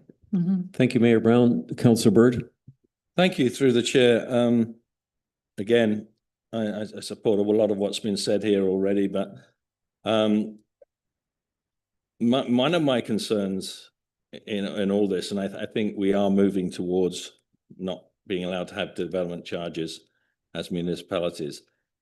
On the day that this was announced, it was during Good Roads, and the Mayor of Toronto, the Premier of the province, and the Prime Minister were all there to endorse the announcement. And in the words of the Premier himself, let me be very clear. If you don't cut your charges, you get no funding. Yes, you said that. That's his actual words. And I took that away, and there was discussion at Good Roads from municipalities of all sizes that was that a veiled indication that if you didn't play a game on this, it doesn't just mean that pot of funding, it means when you start coming for grants. And that's the unpredictable nature. I think we know that this government will do anything it can to force development through, regardless of municipalities' input or reducing municipalities' input. That's a certain. We know that. But we don't know what the reaction is going to be if we don't comply. And that's my biggest personal concern at the moment. Thank you, Councillor Byrd. Any further questions or comments? There is a motion on the floor. All those in favor? Unanimous. Thank you very much. Carried. Thank you, Joanna. Councillor McCray, if you can get your next motion on the floor, please. That is 8.3. As moved by myself, as recommended by the Committee of the Whole, be it resolved that the Council of the Town of Perth, number 1, direct staff to send a clearance letter to the County of Lanark for the draft conditions of Perthmore Phase 6 subdivision, and number 2, pass a bylaw number XXX, being a bylaw to authorize the mayor and the clerk to execute a subdivision agreement with Perthmore Development Company Limited for Phase 6 of the Perthmore subdivision as presented in Report 2026, Committee of the Whole 7.3. Thank you very much. The floor is open to ask Joanna any questions. Mayor Brown. Yes, I have 2 questions. The first is, the county has approval for subdivisions. So we've approved it, we send it on to them. Is their role basically here just a rubber stamp? I don't know the ins and outs of what the county does. They are the approval authority, so they will have a list of conditions that are longer than what ours are. So we're considered a commenting agency in this case. So we're one of the commenting agencies that I would say hold the bulk of the conditions. So we're approving, I will have it in front of me, I don't think, but conditions 7 through 53 or whatever it is. And then there'll be other conditions that need to be met by Hydro or Bell or utilities, that sort of thing. And so Conservation Authority, they'll also have to clear all those conditions. So the county has to look at the entirety of those conditions to be sure that Perthmore has met everything.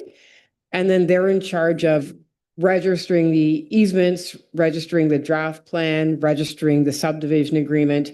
And they go through the process of, and again, don't ask me how, I don't work for the county, but doing the division of those lots into individual lots and sending that information to the relevant bodies. So in this case, I would say we hold the lion's share of the development side of things. They do some technical stuff at the beginning and the end, actually, to finalize everything. So it'll still have to go to their committee and council for approval. So given that Mr. Dekaria has met all of our conditions, is he at this moment, before it goes to county, free to begin works on the subdivision? So to be clear, he has completed his pre-servicing agreement and paid the required security. So now if you go out to Perthmore, you will see some works being undertaken. So he's up to and allowed to do earthworks, like pushing dirt around, installing pipes, services, I think lighting.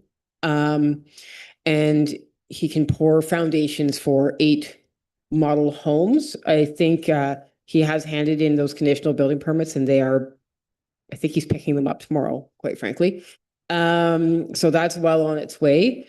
And that is a lot of the subdivision work that takes a long time to do, getting those pipes in the ground and doing the engineering stuff. So while he is doing that, which he is permitted to do the county will finalize the subdivision agreement. And when that is done and all the lots are divided into individual lots and he meets all the other conditions, then Mr. DeCaria will be able to continue with getting full building permits. So. Okay, then there's a phrase in here, I don't know if I can find it, it's something like accessory homes or something, is that what he was talking about, like building a house, but like the basement might be roughed in, so you could have. Accessory dwelling units. So accessory dwelling units are allowed in single family dwelling semis and townhouses. And I know he has some sort of thought of doing that. And he has another developer sort of that he works with who's looking at doing, I want to say quadruplexes, which is also permitted.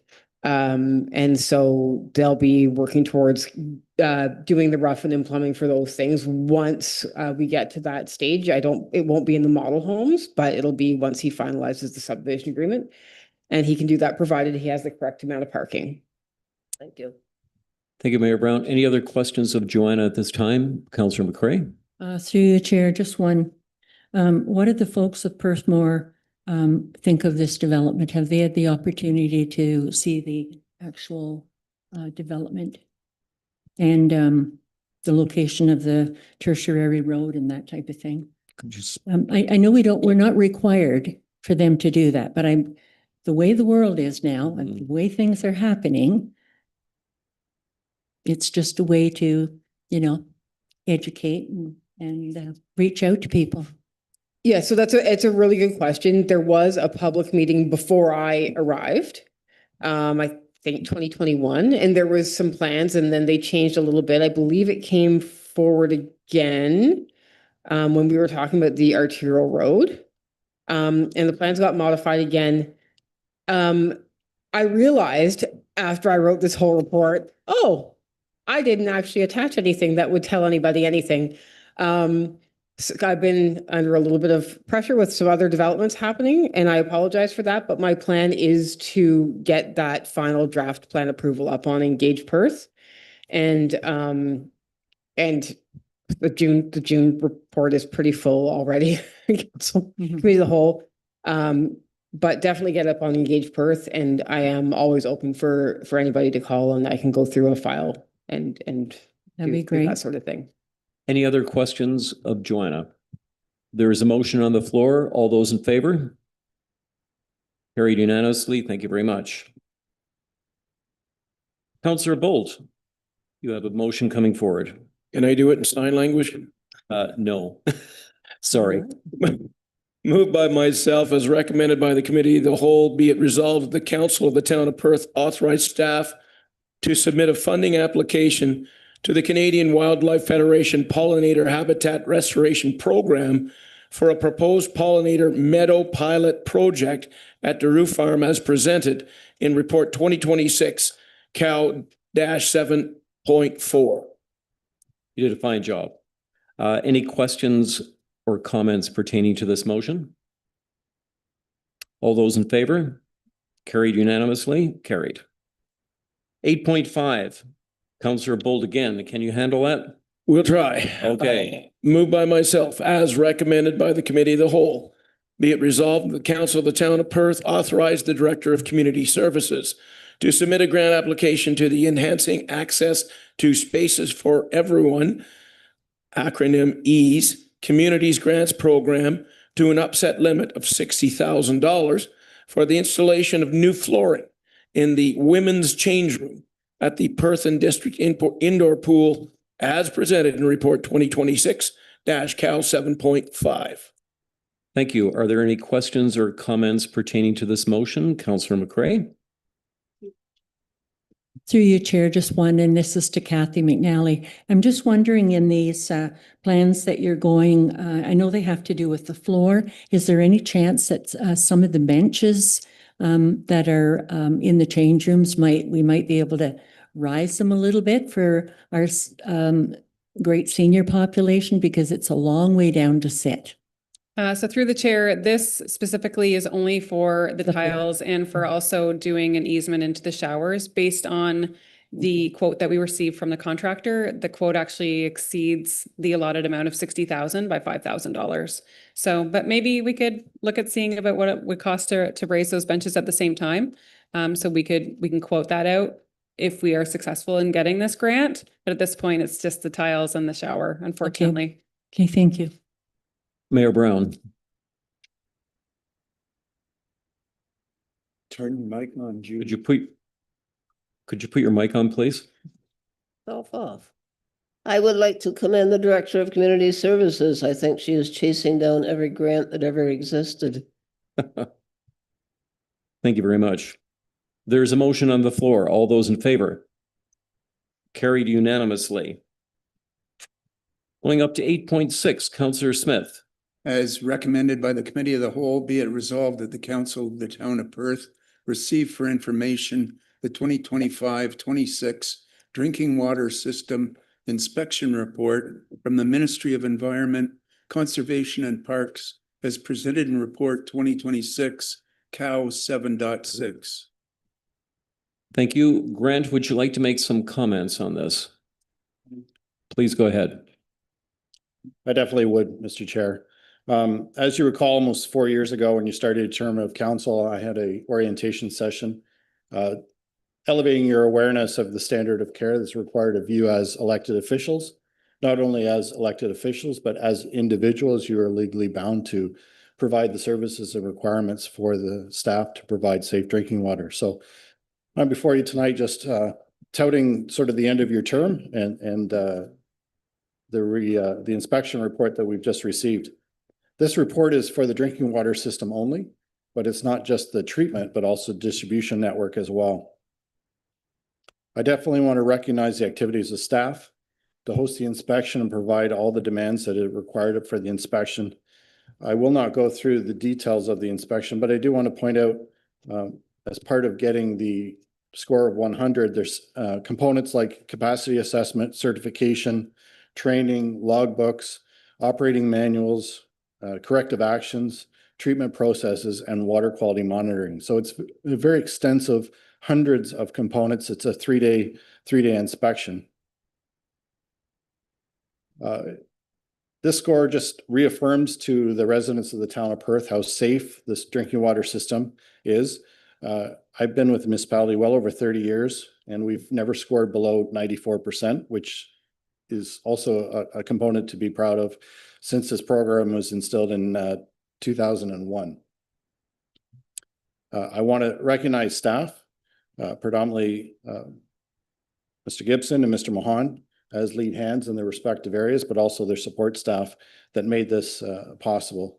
And just in closing, if you want to deal more specifics, come and see me about the report itself. But I do want to thank the elected officials for both the source, support, and resources that you provided staff, and also the ability to continue to provide safe drinking water to the residents of Perth as you near the end of your term.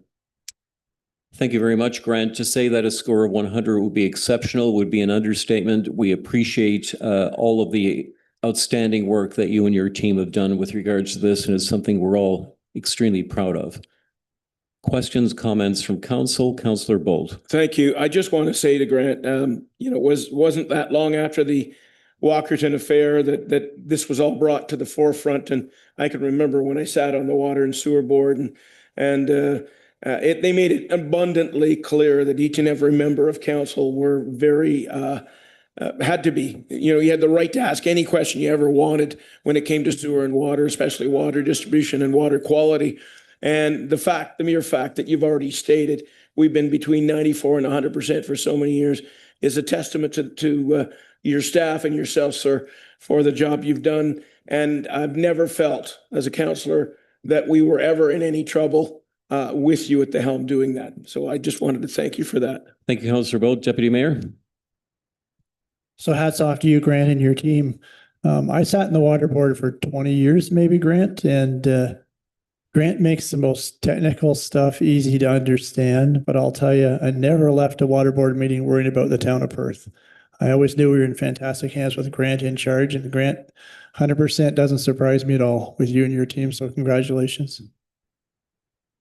Councillor McCray.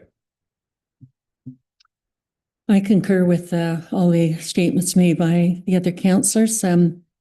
Moving forward, I just want to know from your point of view, Grant, do you feel that the one-day training that councillors are provided, usually at the offset of becoming a councillor, is adequate?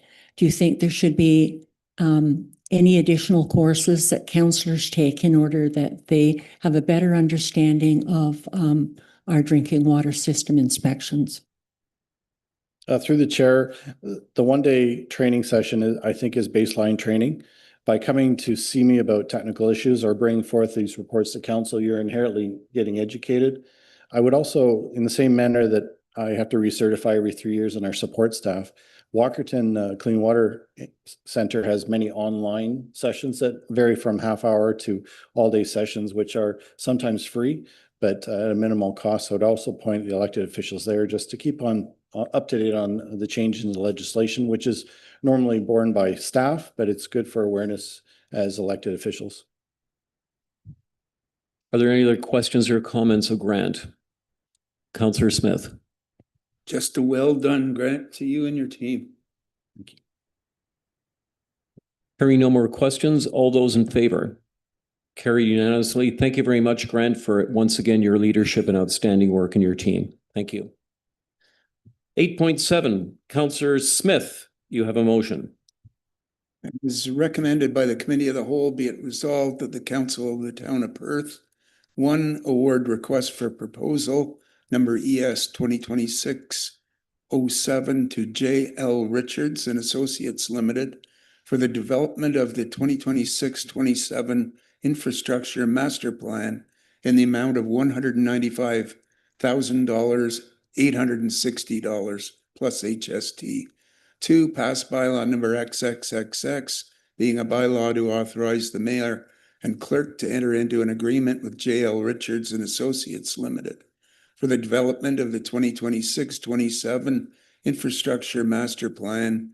And 3, approve the cost of the 2026-27 infrastructure master plan to be funded from the development charges in the amount of $39,840, from the capital reserve in the amount of $52,007 plus HST, and from the water and sewer reserve in the amount of $104,013 plus HST, as presented in report 2026 COW 7.7.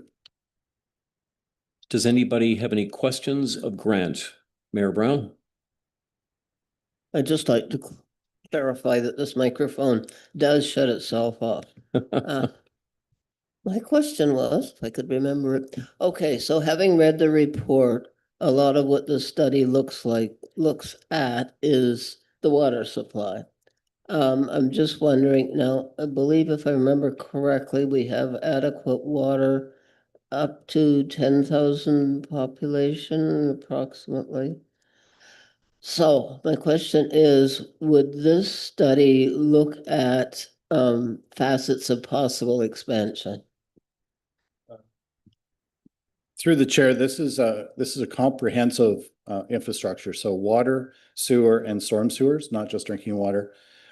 It's dealing with the provision and capacity challenges or issues we may have in the future, as well as innovation of expanding the water system, either due to changes in practices or demands of expansion. So the short answer is our water plant is running about half capacity. So we have lots of capacity at that point, and the changes we're doing in the Sagar system will look at approximately 10,500 people.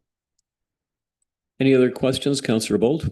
Thank you, Chair. So Grant, I just wondered, like in the past, we've always relied on you and your department to guide us as far as infrastructure is concerned on, which street you think needs the next amount of attention, and after that, and so on. I just, when I see big numbers like $200,000 for consulting fees, I wonder if it's really necessary. So my question is it necessary to spend this kind of money for this? And I get it, it's very, very detailed. And what will it do for the taxpayers of the town of Perth in the long run, in Coles Notes version. To the chair, a consulting support like this is bringing all the staff's initiatives such as a master plan and a knowledge of the system and bringing in a comprehensive report. What the external group brings is technology that we as staff are not aware of. And also brings an objective review at some of the things that we've compensated for or settled on in the past and ask those questions that staff may not directly ask. Some big ticket items that we're looking for and that will come out of this is the elevated tank, the new position of the elevated tank, the size, the technology, and some of the pump stations that are necessary for areas such as north of 7 or other catchment areas. And also, are there any optimization or plans that we can do? Instead of building capacity, should we be looking at recapturing inflow and infiltration components to the sewer rather than expanding more treatment capacity? So those questions are what comes out of consultants that have I'll suggest a higher knowledge than the in-house staff. Follow up? A follow-up if I could. So Grant, that's great. So in terms of mapping out what gets done in next and all of the things that we need to know going forward, does this report suggest then going forward which areas of town of existing infrastructure should be done and in what order, or is this just an overview? Through the chair, it's both. So it creates a roadmap for development for the entire catchment area from border to border to border to border, but it also has what if statements in there. So if Perthmore takes the lead, what slant of technology has to be put that way, or something like the Kaivan lands, what has to take place in those and how they domino or affect other components of the system, and what are the trigger points that we will see. Maybe they'll set points like 80% capacity, you should do this. So those are components that will come out of this report for the next 10 years. Councillor McCray? Through you, Chair, to Grant. I'm a little concerned that, like Councillor Bolt, we're spending almost 200,000 on an infrastructure master plan. And I guess what I'm needing to hear from you is we're not going to get the master plan done, and have already spent in the process of passing a garage that's worth $4 million, and then realize once we've done the infrastructure master plan that we don't have enough room at that site, like because of growth. It talks about the report mentions population growth projections for short, mid, long, and build-up conditions.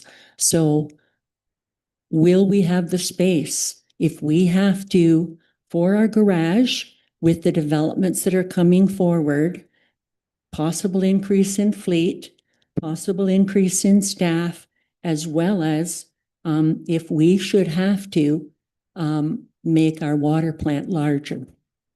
Will we have the space? Or will that come out of the infrastructure master plan? Through the chair, the infrastructure that I'm talking about is strictly the buried pipes in the ground.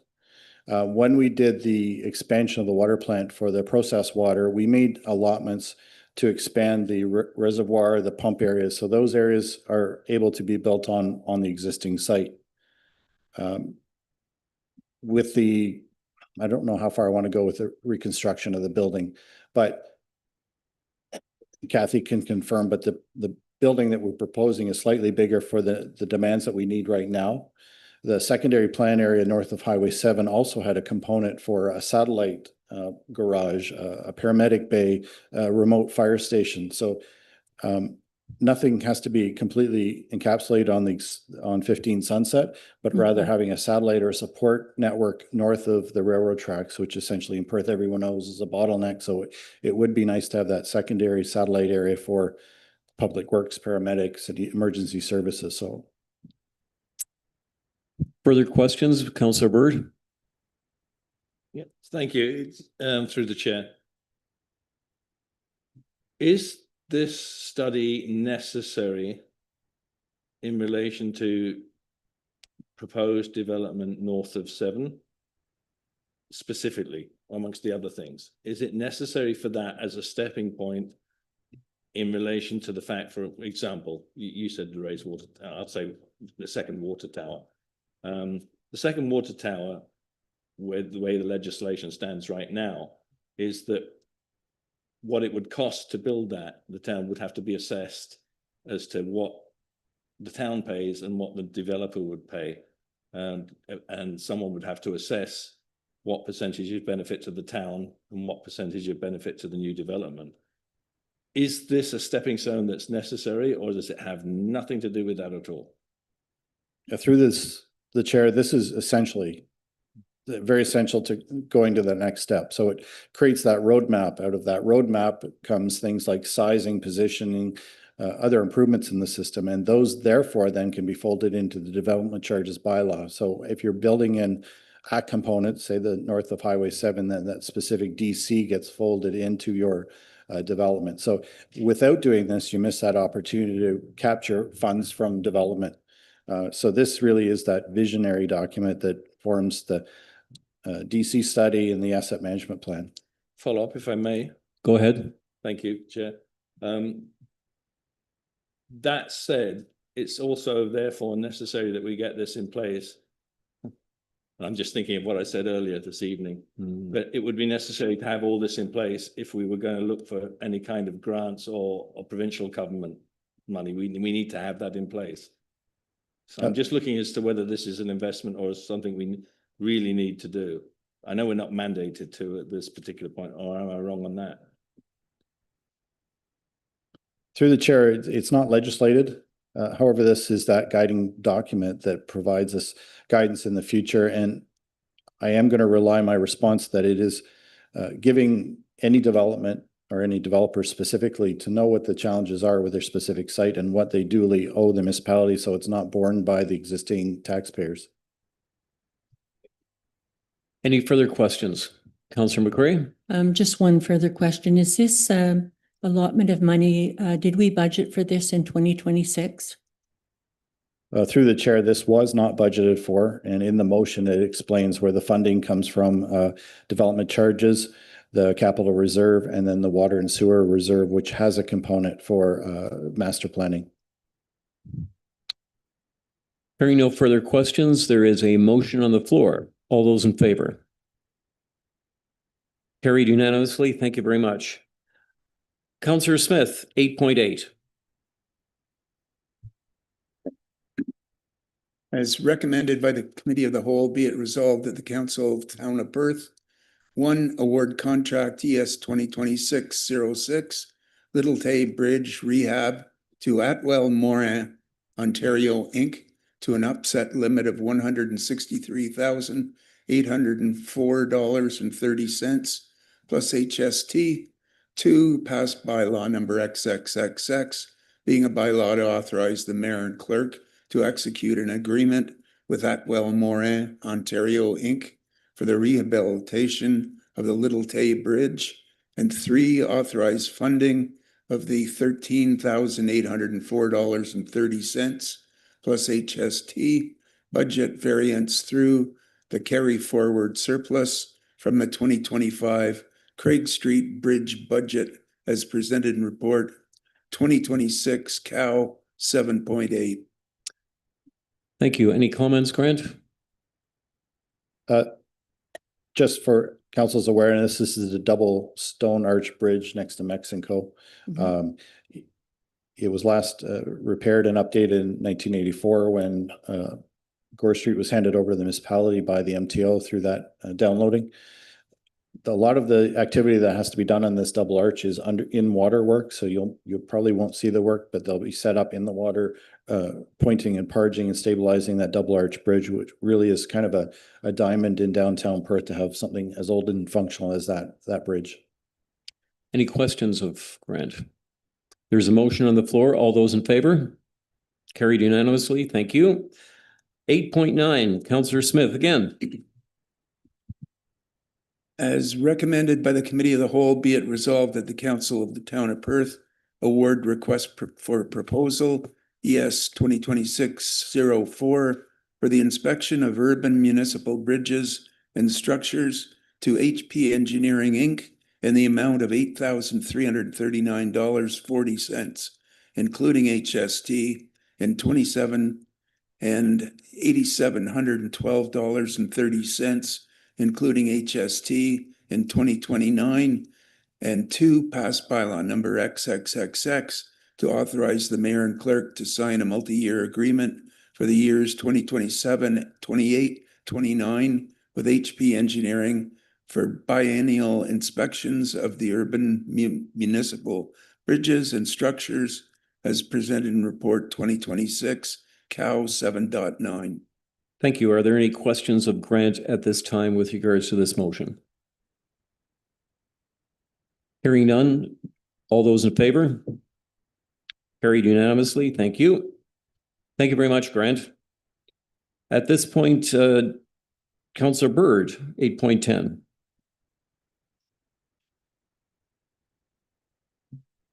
Thank you, Chair. Moved by myself, as recommended by the Committee of the Whole, be it resolved that the Council of the Town of Perth receive for information the 2025 Development Charge Reserve Statement as presented in Report 2026 COW-7.10. Are there any questions of Nev at this time with regards to that motion? Hearing none, the motion is on the floor. All those in favor? Carried unanimously. Thank you very much. 8.11, Councillor Bird. Thank you, Chair. Moved by myself, as recommended by the Committee of the Whole, be it resolved that the Council of the Town of Perth receive for information the 2026 development charges as presented in Report 2026-COW-7.11. Are there any questions at this time on this motion? Motion is on the floor. All those in favor? Carried unanimously. Thank you. Report 8.12, Councillor Bird again. Thank you, Chair. Moved by myself, as recommended by the Committee of the Whole, be it resolved that the Council of Town of Perth approve the carry forward to 2026 of the unspent 2025 project budgets as presented in Report 2026 COW-7.12. Thank you. Are there any questions at this time of this motion? Deputy Mayor. Nev, could you tell me what's the carry forward total amount? Is it 5 million? Or am I wrong there? Yeah, you're right. It's around 4. I don't have the report in front of me. It should be in the report. So just my question is, so are we going to get this done this year? Because we're probably not. When I see the list of what, it's a lot of work that has to be done to spend that money. Yeah, so through the chair, we have had discussions as a management team, I think last year, even having the carry forwards brought forward at that time, and then having some of them come back again. I think that everyone's in alignment that if there are 1-year projects and they are not completed, that they likely will fall off next year, and then we'll come back to council for reapproval, just because pricing is probably is different at that point as well. There are a couple of items that are within that list that are multi-year, right? So it's a dollar value that's going to be over X amount of years. So that those won't change, that those will stay on there as well. I don't know if that answers your question. Are there any other questions? Did you have a follow-up? Just a follow-up. So I used to say to your predecessor, it would be really nice to not over budget and underperform. And I'm not blaming staff because, again, I know there's a lot of multi-year projects and things are out of their hands, but for the taxpayers' benefit, it would be nice to say that in 2027, we're going to do these X number of projects, and we're not going to have the council that day come back the next year and say, by the way, we didn't get $4 million of work done, because sometimes it makes me worried that staff are trying to take on too much, and it's not their fault because there's a lot of things we want to get done. But as a taxpayer, it sort of frustrates me because even though we don't spend the $4 or $5 million, the next year I'm going to hear about another 7% tax increase I have to do. And I'm kind of thinking, let's just spend what we need to spend and not over budget. Councillor McCray. Through you, Chair, that would be an ideal situation. The reality, unfortunately, that our staff are facing is, and I'm seeing more and more, they're getting quotes for years down the road for different projects and that kind of thing. And, they believe they have a fixed cost on a particular project, but when it actually comes in, it's way over budget. And that's why it's so unpredictable. And that's why it's very difficult for our staff to meet the financial mandate that we have. So I don't know if we can do less, you know, because that's what we're in an old town and there's an awful lot of infrastructure and roads that need to be repaired. And it seems to me that every time we roll back a road, there's all kinds of bits and pieces under the ground that need to be repaired at the same time. Thank you. Councillor Byrd? Yes, I'm going to give way and come back. I think the Deputy Mayor has a follow-up he wants. Deputy Mayor? So just to be clear, I'm not saying don't do the work. What I'm saying is don't over budget every year and have 14 projects that we're not going to get to. I'm saying the work has to get done, but let's be realistic that when you come back to me and give me $5 million of work that didn't get done, it means to me that we over planned to get work done, that we have to sort of slow it down a little bit and not overwork our staff, but at the same time, don't keep coming back on, we didn't get $3 million worth of work done. Set priorities. Mayor Brown?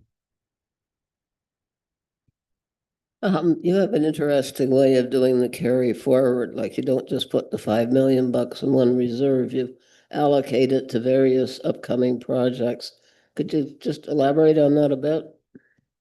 Yes, through the chair, I just wanted to make sure that you understood what projects were going to be carried forward, whether they were multi-year projects, why it was getting carried forward, and just in case like we couldn't find suppliers or things like that, or where they were in this stage. So you had a better understanding of why it was getting carried forward. And later on in another report, so it used to be that carry forwards were all within the same capital reserve. And I just wanted to kind of be able to isolate that as well, to have it in its own carry forward reserve, because sometimes we'll talk about, you know, we have 5 million in capital reserves. Well, 4 million of that is actually a carry forward, you know, so I just wanted to be more transparent, just even for myself when I'm having these conversations with you, of what is actually a carry forward and what is not. But that's how I kind of split it out.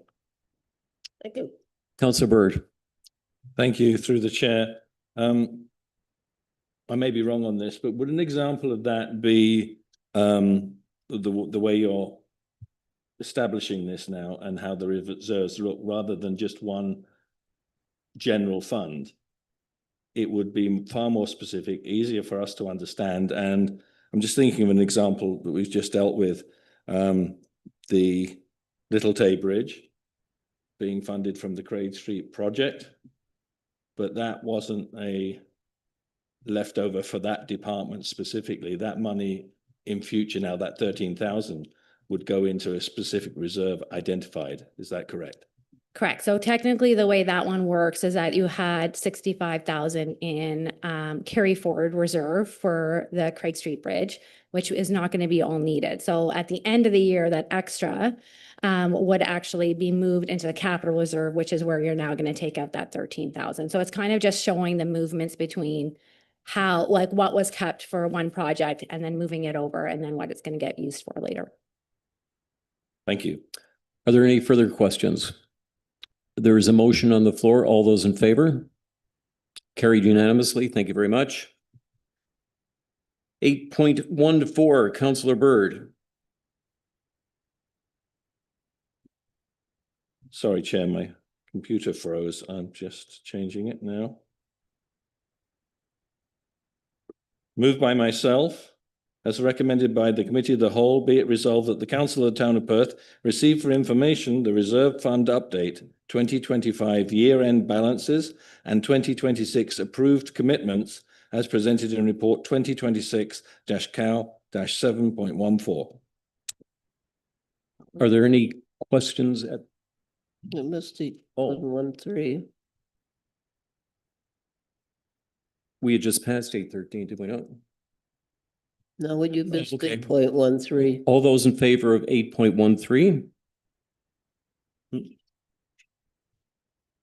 Okay. Okay, we'll do 8.14, then go back to 8.13. So all those in favor of 8.14? Carried unanimously. Going back to 8.13, Councillor Byrd. Yes, as you're aware, Chair, it's like a play. We've missed something and we're putting it back in now. So go right ahead. Moved by myself, as recommended by the Committee of the Whole, be it resolved that the Council of the Town of Perth, 1, pass bylaw number 5XXX, being a bylaw to establish the tax rates for 2026 for the Corporation of the Town of Perth and the Business Improvement Area, BIA, and to provide for penalty and interest in default of payment. And 2, approve the tax increase in the levy tax in the amount of $111,007 as presented in report 2026 Cow-7.13. Thank you very much. Any questions on this particular motion to Nev? That's 8.13. Hearing none, all those in favor of that motion? Carried unanimously. Thank you very much.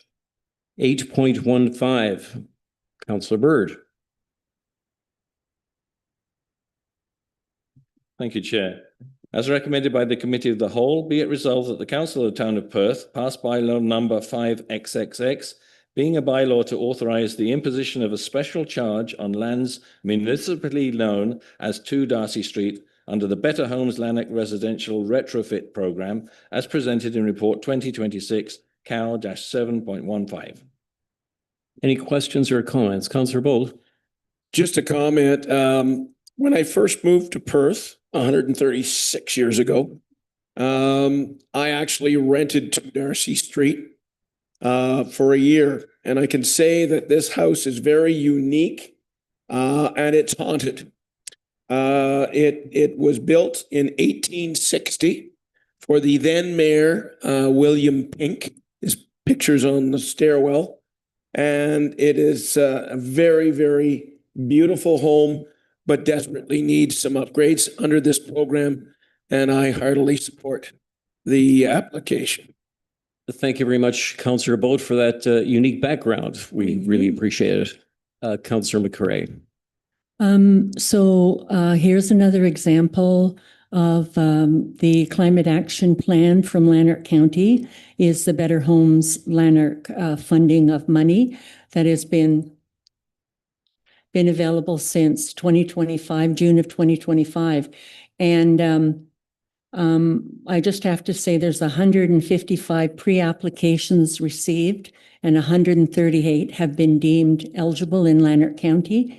And we're right up there with most of the other municipalities for being involved in this program. We have 14% on the pie chart I have in front of me. And the average funding request is $30,230. So, and the energy reduction, one should get involved with the Better Home Lanark program is 47%. And the greenhouse gas reductions is up somewhere around 65%. So it's an incredible program and 51 local contractors have been trained. And there's going to be more the next sessions on April 28th. Thank you very much for sharing that, Councillor McCrae. Any other questions or comments? Hearing none, the motion is on the floor. All those in favor? Carried unanimously. We are now at 8.16, Councillor McCrae. As recommended, moved by myself, as recommended by the Committee of the Whole, be it resolved that the Council of the Town of Perth receive for information the Perth Fire Services 2025 Service Review as presented in Report 2026, Committee of the Whole 7-16. Thank you very much. Trevor, I believe you have a presentation. Yeah, I'll be quick because apparently there's a hockey game on. Oh, really? Okay, please go ahead. There's what? There's a hockey game on. Yeah. Yeah, I'll be quick. All right. Okay. Yeah, so we haven't done a review in a few years since the pandemic, really. So I thought it'd be a good time to sort of give an update. So next slide, please. Obviously, most of you know we're a group of really dedicated volunteers, right? So volunteer, really, they're part-time employees, and they are trained. A firefighter now is a firefighter. They need to be trained like a full-time firefighter, but they get paid like a volunteer. Very dedicated men and women we have, and we have really strong relationships with our rural and neighboring fire departments. It's the only way to survive and keep that volunteer part-time model. Next slide, please. You can see with our years of service, we've got 2 members with almost 40 years of service. I'd like to say they've got 80 years of combined knowledge, but they also cheer for the Habs. So what do you do? So they're busy tonight. We do have 13 members with less than 4 years of service. Normally that would scare me. It's almost half our department, but they're very dedicated and very educated members, and they're getting experience fast. So that is a positive sign.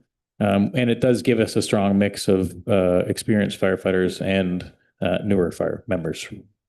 And they're all very dedicated to, keeping the town safe. One thing that we do have now is we have an ongoing recruitment plan where we used to put out when we needed people. Now we have a 365 day year application process. So people can apply at any time. If they apply and they have certifications, we'll bump them to the top of the list. It's just the nature of the beast. It takes so long to get people ready now and it costs so much money. We might bring them on even if we're at our complement. It's worked the last few years and hopefully it'll work moving forward. Next slide. Hard to see these numbers, but in the report it's a little more clear. But as of July 1st, the Ontario regulation is making it mandatory for volunteer part-time firefighters to be fully certified. This was something that they tried pushing 10 years ago when they started. We decided at that time to adopt the standards anyways. My thought process was if something happens, the ministries come in and say, well, what did you train to? So we've trained to these standards for years. It's just now it's going to be mandatory moving forward. The new recruits can't do anything until they're at that level. But it does take a significant amount of time, thousands of hours. The program is essentially an 18-month program if you went to pre-service at college. We're trying to do that on weekends and nights for these members who also have lives and jobs and everything else. So it really shows the dedication they have to become a firefighter. And things never stop, right? The training never stops, the learning never stops. Two things that are constant with the fire department is that in the services, they hate change and they hate things staying the same. Next slide. I don't know who that guy is, but it was obviously a younger photo. There's no gray hair there. The big things obviously is the 3 lines of defense, right? Education, enforcement, and response. If you get really good at the first 2, you don't have to do the third one because the third one is really expensive. So we're doing the best we can to get education out there. We just had our smoke seal alarm blitz last week, and we'll have some of that information coming forward shortly. Fire Prevention Week in October is obviously a big one for us. We're into the schools a little more. We have different contests, and we're always available for different talks, et cetera. Next slide, please. This is just sort of from the full-time staff, but last year we did 252 different types of inspections, whether that be questions, complaints, basic burn permits, annual ones we have to do mandated through the province. So it's definitely increased. Trying to get out there and keep people as safe as possible. And obviously our goal first and foremost is education and compliance. Next slide, please. And something in the smoke alarm checks, you've seen how they've gone up, and this is more personalized. So we try to help residents as much as possible, especially we do have a senior contingent in our community. We don't necessarily want people going up on ladders if they're not comfortable. That's where we'll come in and give a hand. And you've seen how those checks have gone up over the last few years. Next slide, please. And community connections, right? You'll typically see some of our firefighters out and about. We have our social media content as well for Fire Fridays. We've had our Hey Andy campaigns, but we really find we make those connections when we're out and about with the trucks and in the community. Next slide. And this one, I think Neb's Ives might be able to see, but I can't. But this sort of breaks down our calls last year. So there was 150 response calls. We're starting to increase. It's 11% increase from 2023. I think about 7% over last year. And a majority of our calls are still activated alarms. So that could be fire alarm systems, whether it's manually set off by someone working, an issue with it, an expiry with it, or actual residential alarms. So we're, that's sort of a normal statistic through the province. But the more messaging we get out to make sure people are checking their alarms will help. You're always going to have those human error ones. Mutual aid, 9%. So 13 or 14 times we were helping rural fire departments with structure fires. We had 3 smaller fires last year in those statistics. Next slide, please. And obviously investing in safety. I can honestly say our fire service has had tremendous support from council. We've always been provided with what we've asked for. And last year was a prime example of replacing one of our new pumpers. And it'll be in service for at least 25 years if we keep things on board the way we have. Next slide, please. And of course, looking ahead, we're going to keep focusing on our prevention education methods, different ways of getting that out. And one thing we have to do is be as creative as possible to keep providing a service that is as efficient as possible, because if it's red or if it's fire, people try to charge you as much as possible. So being creative and trying to find things that will work and methods to do things and keep people engaged is why I have gray hair. And I think that's it. Trevor, thank you for your excellent report, your leadership, and the outstanding contribution you and your team make to our community. And with that, I'll open the floor to questions, beginning with Councillor Bird. Thank you, Chair.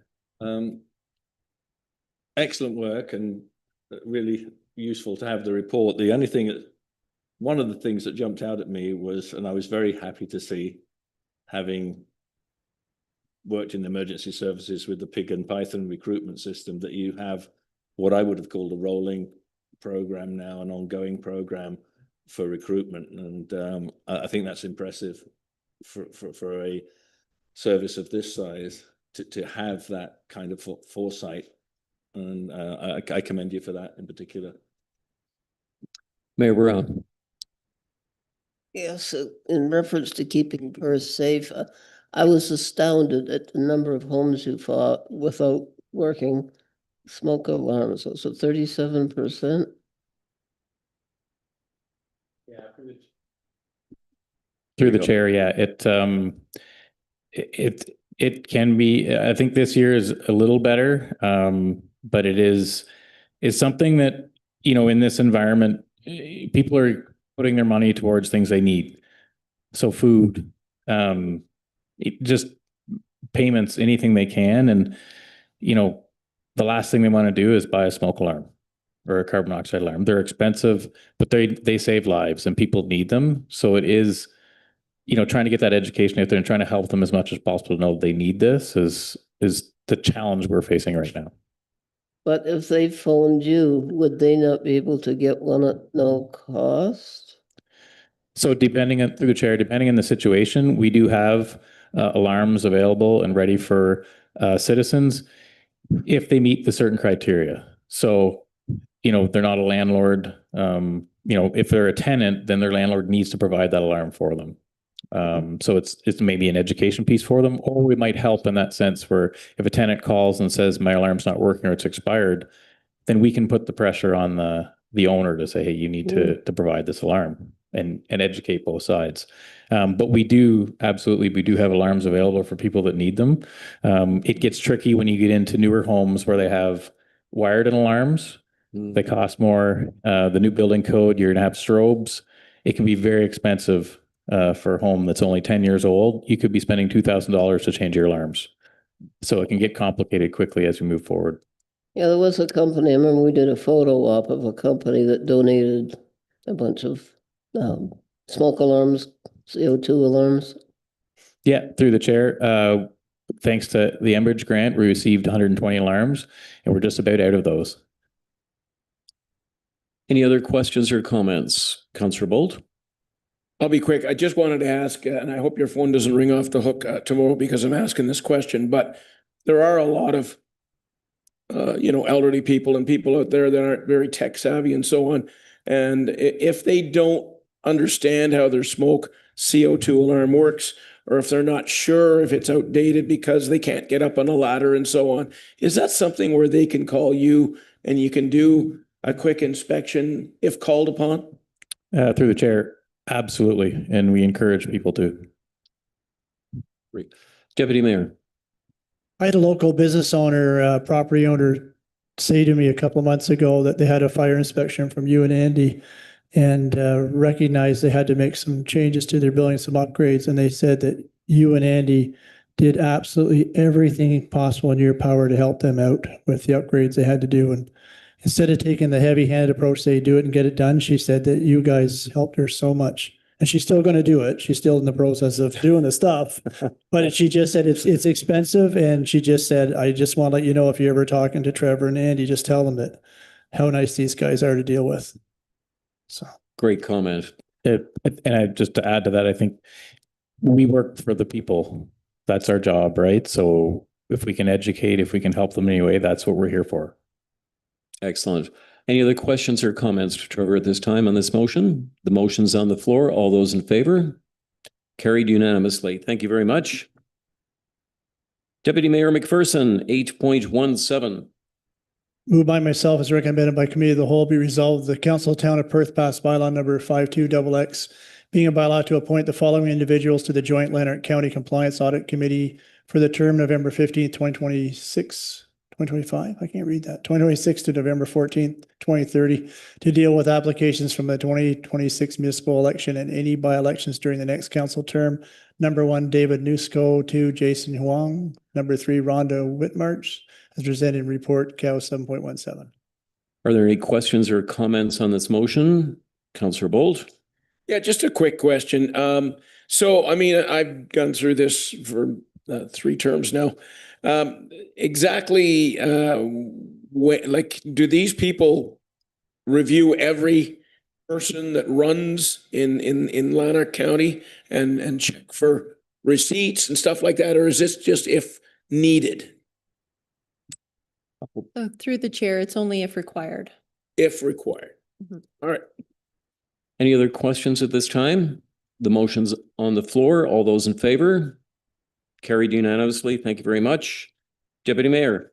Moved by myself as recommended by committee of the whole, be it resolved the Council of Town of Perth recommend Joanna Bowes, Director of Development Services, as a staff representative to the Lanark County Natural Heritage System Strategy Municipal Advisory Working Group, COW 7.18. Anybody have any questions on this motion? Hearing none, all those in favor? Carried unanimously. Thank you very much. Item number 9, does anybody have any questions to any of our directors this evening? Deputy Mayor. No question, but I had a local developer stop at my house this morning and tell me that they had just worked with Joanne Bowes and said she was absolutely fabulous to work with. And they met with the development services team, is that DST? And it couldn't have been any smoother to get their project going forward. And he said, I know you get lots of complaints about the town of Perth, but he said, for us, it was fantastic. So I'll tell you later on who it was, but anyway, he was very appreciative of how well he was treated by the town of Perth staff and high regard for Joanna. Thank you very much for sharing that, Deputy Mayor. And we human beings are quick to criticize, but we're a little bit slower when it comes to giving compliments. So thank you for sharing that. That's encouraging not only for Joanna and her team, but for all of us. So thank you very much. Any other questions? Go ahead, Councillor McCray. Through you, Chair, and these are to Kathy as well. I know that you apply for every grant, and I've always got my radars out there as well. And there's a municipal climate grant. I don't know if we've considered applying for that. I went through your list there. I didn't see it there, but it's just come out. It's for 2026. It's 7,500 for climate-related projects. So that might be one. I'll send it to you. And the other thing is they discussed at that meeting today, Million Trees program. And they did have the first allotment May the 2nd, but there will be other opportunities. And the only other thing I wanted to mention, and I meant to mention it the time when I brought the motion forward in regards to our First Nations Indigenous community. And in your report going forward, I might suggest that thought be given to Dural Farm. There might be an opportunity there for an Indigenous presence or an additional Indigenous presence there as well. Food for thought. Thank you. Any other questions with regards to our directors? Okay. Hearing none, is there any new business tonight?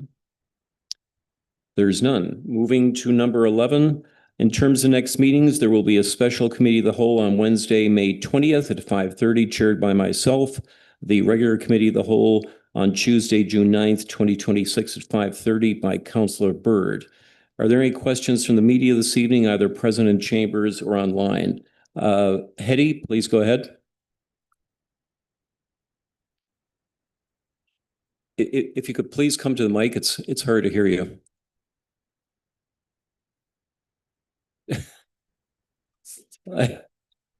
Oh, don't regard it as the hot seat.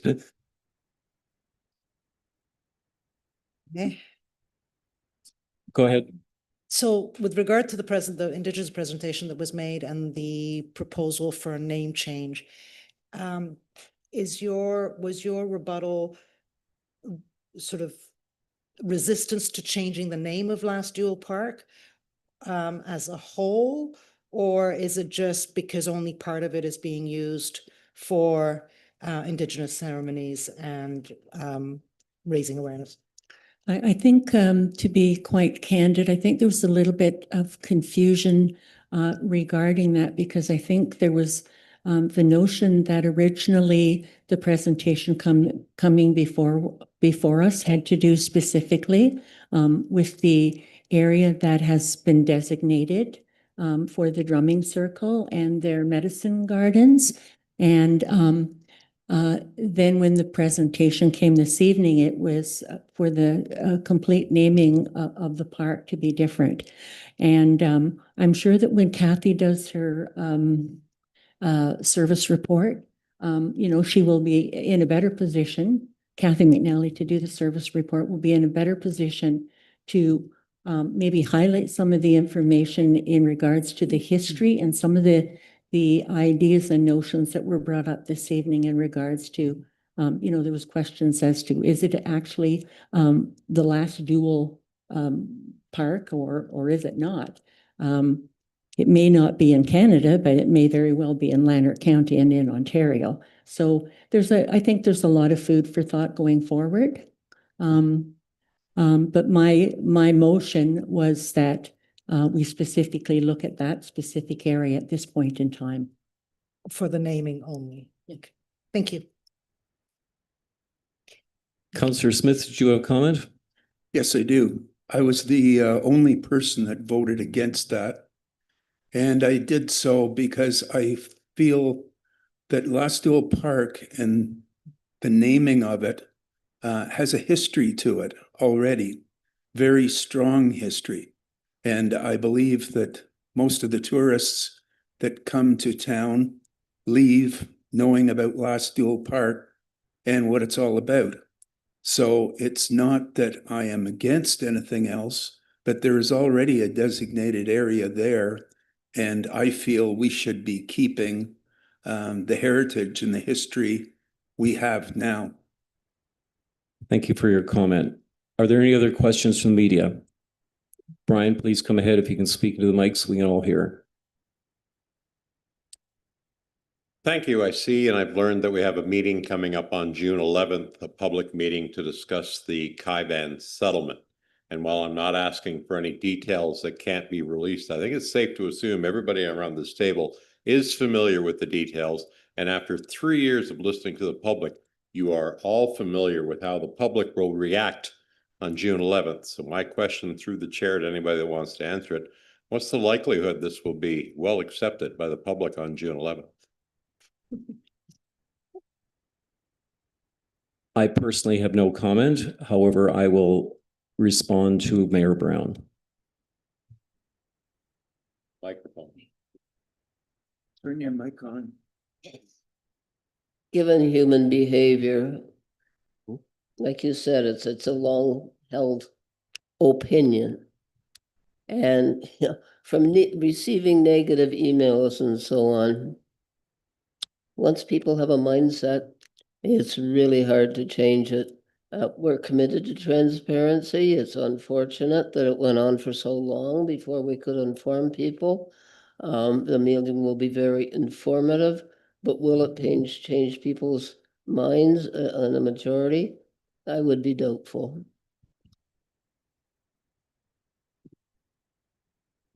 Follow-up question? Seeing that Go ahead. there's a mediated agreement, am I to understand that once that application comes before council, it has to be literally rubber stamped without change before it's passed on to the county? Through the chair, I think we can bring Joanna up for that. Yes, for comment. exactly.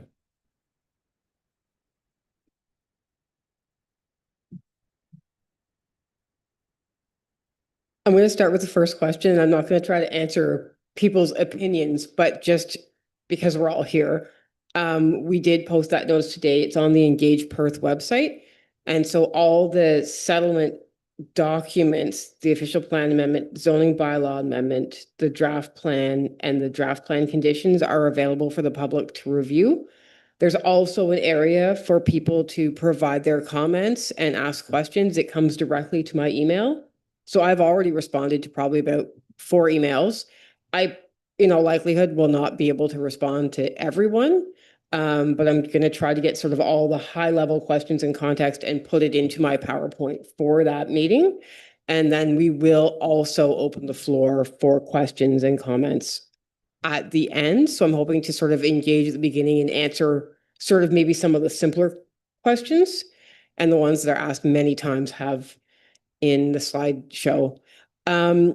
In terms of decision, the decision is made by the Ontario Land Tribunal. So we do reach a settlement between the parties, but then it is presented as it will be presented. And then there will be opportunity for those who signed up as participants to review those, provide further comments to the Ontario Land Tribunal. And then there will be, I believe it's a 1-day hearing at the board. That date has not yet been set. They were waiting for us to do the public meeting, and they specifically called and wanted to know when it was so they could give an appropriate time frame for the participants to make comments. So when we find that date out, we will let people know. But then the final decision will be at the Ontario Land Tribunal, not at council and not by council, but by the Ontario Land Tribunal. Any other further questions from the media? Hearing none, we have no closed sessions. We do not have rise and report. I think I'll entertain a motion to adjourn, Deputy Mayor. Motion to adjourn at 7:43 PM. All those in favor?